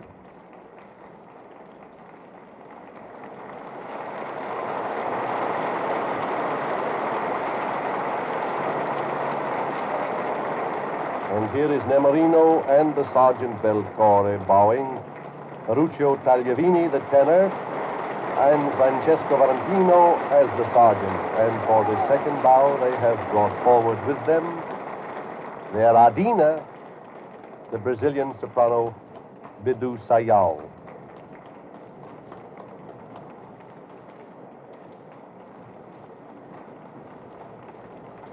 Once more they come forward, led on by Sergeant Belcore, Francesco Valentino. In the center, Bidu Sayao as Adina and Ferruccio Tagliavini as Nemorino. That closes the first scene of the third act. And now for the second and final one. Again, we find ourselves in the village square. Gianetta and a group of village girls are excitedly discussing the latest news. Nemorino's uncle has just died and left him such a large sum of money that he's now the richest man in the village. When Nemorino himself comes along, they make a big fuss over him and tell him how handsome and attractive he is. Of course, he's surprised at this, as he has not yet heard the news of his uncle's death. But as he has just finished off the second bottle of Dr. Dulcamara's elixir of love, he naturally credits his sudden popularity to the magic potion. The girls are all flirting shamelessly with him, especially Gianetta, when Adina and Dr. Dulcamara come in. Dulcamara is astonished at the truly magical effect of his harmless Bordeaux wine, and Adina is equally astonished to find Nemorino in high spirits instead of brooding over his trouble, as she had expected. She's inclined to be angry with Nemorino, but he is so full now of self-confidence that he tells her she can now realize what he has been through. Now he has the upper hand, and she can suffer the pangs of unrequited love. And with that, he goes off with the girls to dance on the village green. Dulcamara then tells Adina of the magic love potion which has wrought this extraordinary change in Nemorino, claiming it is the same prescription as that drunk by Isolde, and that he is the only man alive who knows the formula. But Adina is not so easily taken in, and another plan is formulating in her mind to win back the wayward Nemorino. Her elixir of love does not come out of a bottle, but is love itself expressed by smiles and tender glances. And Dulcamara admits that his nostrum is no match for this. Adina and Dulcamara leave, and almost at the same moment, Nemorino returns to the square. He's inclined to think perhaps he has punished Adina enough, for he had noticed a tear slip down her cheek when she had seen him flirting with Janetta and the other girls. This is the most famous aria in the opera, Una furtiva lagrima, a furtive tear. But when Adina returns, he hardens his heart against her again and tells her he is being pursued by a whole host of women, young and old. She has heard of his enlistment and tells him that someone who loves him dearly has bought back his enlistment papers and he is a free man once more. She hands him back the paper he had signed and begs him not to leave the village and those who love him. His heart melts at this, and they embrace fondly as they sing of their love and happiness. The villagers begin to return to the square now. Belcore comes in, and Adina tells him that Nemorino is to be her husband and not the sergeant. Belcore takes the news philosophically, for after all, the world is full of girls. Quite true, says Dr. Dulcamara, but reminds him that the course of true love will run smoother if everybody has some of his magic elixir. He then announces Nemorino's sudden rise to wealth and claims credit for that also, as well as for bringing the two lovers together. He then calls for his carriage, which draws up in the square as it had in the second act, and the peasants and villagers crowd around it, buying the magic elixir until the last bottle sold, the wily doctor waves farewell and drives away. Mr. Antonicelli is waiting in the pit. In just a moment, we'll hear this second and last scene of the third act of La Désir d'Amore. When the curtain rises, we shall be back at the marketplace as in the second act. After quiet opening music, we shall hear Inga Mansky as Janetta telling the girls the secret about Nemorino's uncle, of his dying and leaving Nemorino a fortune. Nemorino is now a millionaire, but no one must know it. I think they're just about ready backstage. We'll have this final scene.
Ecco, in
La lode è mia! Sì, tutta! La gioia è mio comando, io distillo il piacer, l'amor lambicco come l'acqua di rose. E ciò che adesso mi fa meravigliar nel giovinotto, tutto portenterie del mio decotto. Pazzie, voi dite, incredula, pazzie. Sapete voi dell'alchimia il potere, il gran valore dell'elisir d'amore della regina Isotta? Isotta! Io noto ogni mistura ed ogni cotta. Ti ascolto e al moreno poteste dir. Lei me lo chiese per ottener l'affetto di non so qual crudele. Ed ecco languiva, sospirava, senz'ombra di speranza, e per avere una goccia del farmaco incantato venne la libertà, si fe soldato.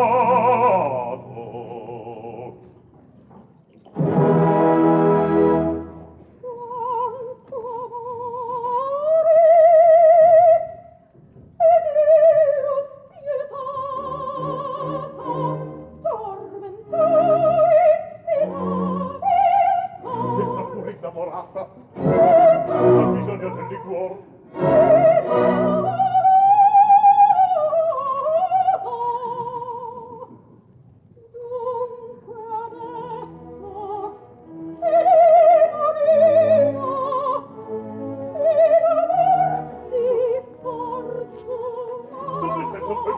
E quel giovane impazzato, quel femminino e quel giovane impazzato.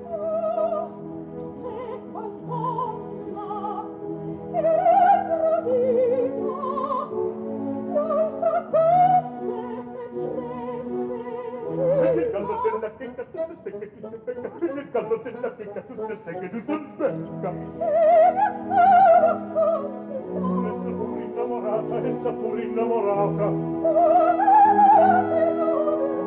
bisogno del liquore, ha bisogno del liquore. E il caldo della checca, tutte secche, tutte becca, tutte secche, tutte becca. Essa pur innamorata, essa pur innamorata. Ha bisogno del liquore. Essa pur innamorata, essa pur innamorata. Ha ha bisogno del liquor. Essa pure innamorata, essa pure innamorata, ha bisogno del liquor, ha bisogno del liquor, ha bisogno del liquor, ha bisogno del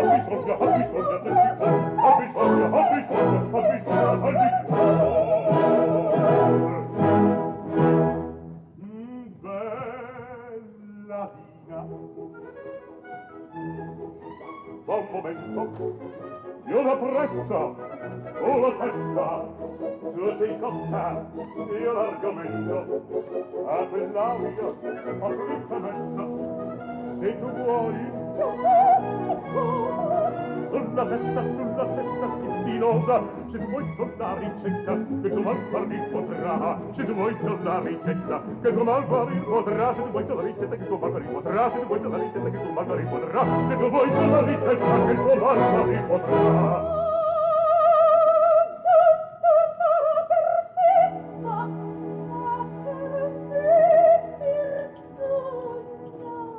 Vuoi vederti mille amanti, sto di parlando io non viene. Prender voi gelose donne belle ragazze. Ti star vorresti un ricco, un casino, un marchesino. Prendi sulla mia ricetta, che l'effetto ti farà.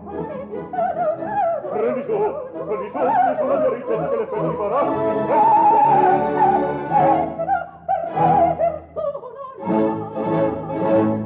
Sagurate avresti cuore, innega il suo valore.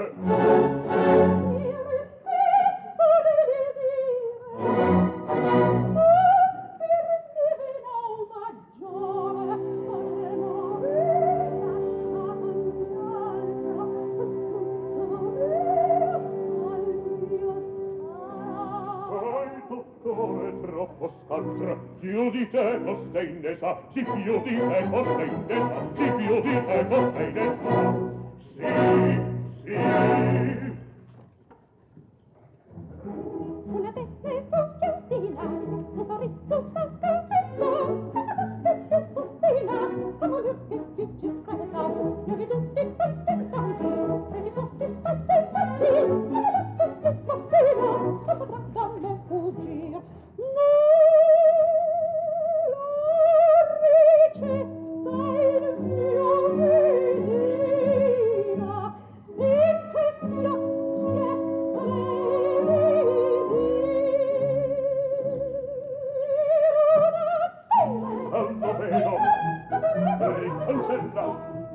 Ne sei più dell'arte mia,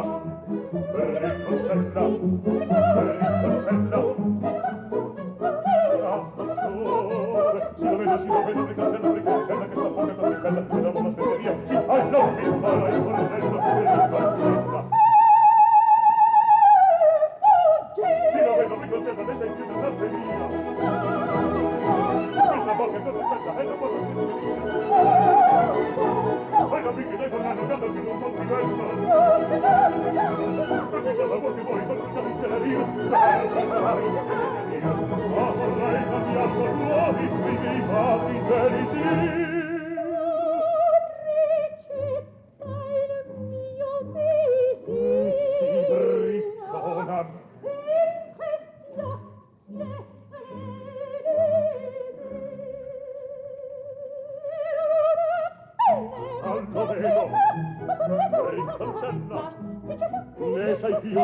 Ne sei più dell'arte mia, riconcella, si lo vedo, riconcella, che sta poca così bella, e la moda spezzeria, si alla pittella in corrella, riconcella. Vorrei cambiar con tuoi, i fatti.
O quale accresce beltà l'amor nascente a farlo indifferente si seguiti così finché non viene ella a spiegarsi. Nemorino, è bene. Sì, perché partire, perché farti soldato e risolvato. Perché? Perché ho voluto tentar, se con tal mezzo il mio destino io potea migliorar. La tua persona, la tua vita ci accaro. Io ricomprai il fatale contratto da bel cuore. Voi stessa è naturale opre d'amore.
Che vedo al mio rival darvi strecento.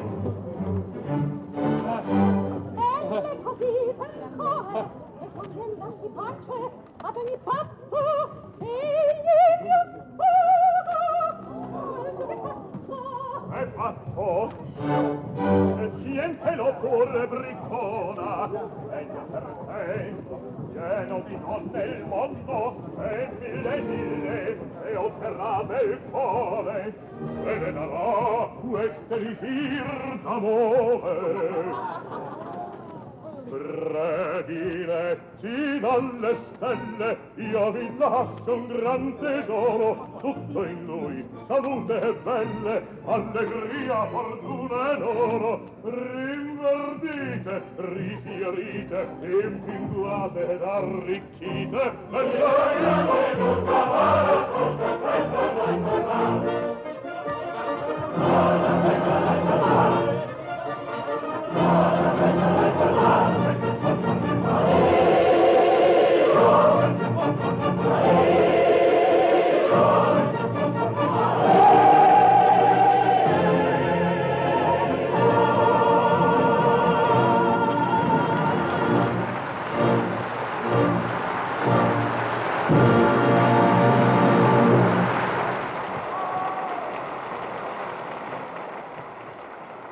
They may well sing their closing chorus, Viva il grande Dulcamara, for Mr. Taio does a grand performance of that role.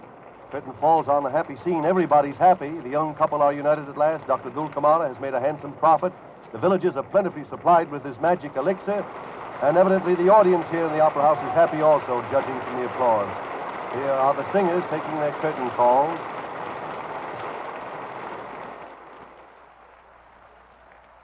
We hope you are enjoying these Saturday afternoons at the Metropolitan, and that you will continue to be one of the great radio audience from coast to coast who listen each week to these broadcasts. This is Milton Cross saying goodbye until next week at this same time. This program comes to you from New York.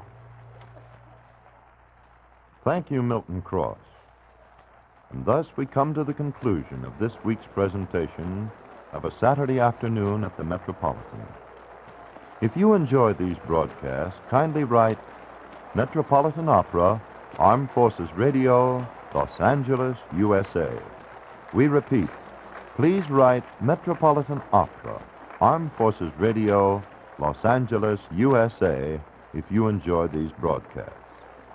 A Saturday Afternoon at the Metropolitan was heard in the United States over ABC, the American Broadcasting Company, and rebroadcast for our servicemen and women overseas through the worldwide facilities of the United States Armed Forces Radio Service, the voice of information and education.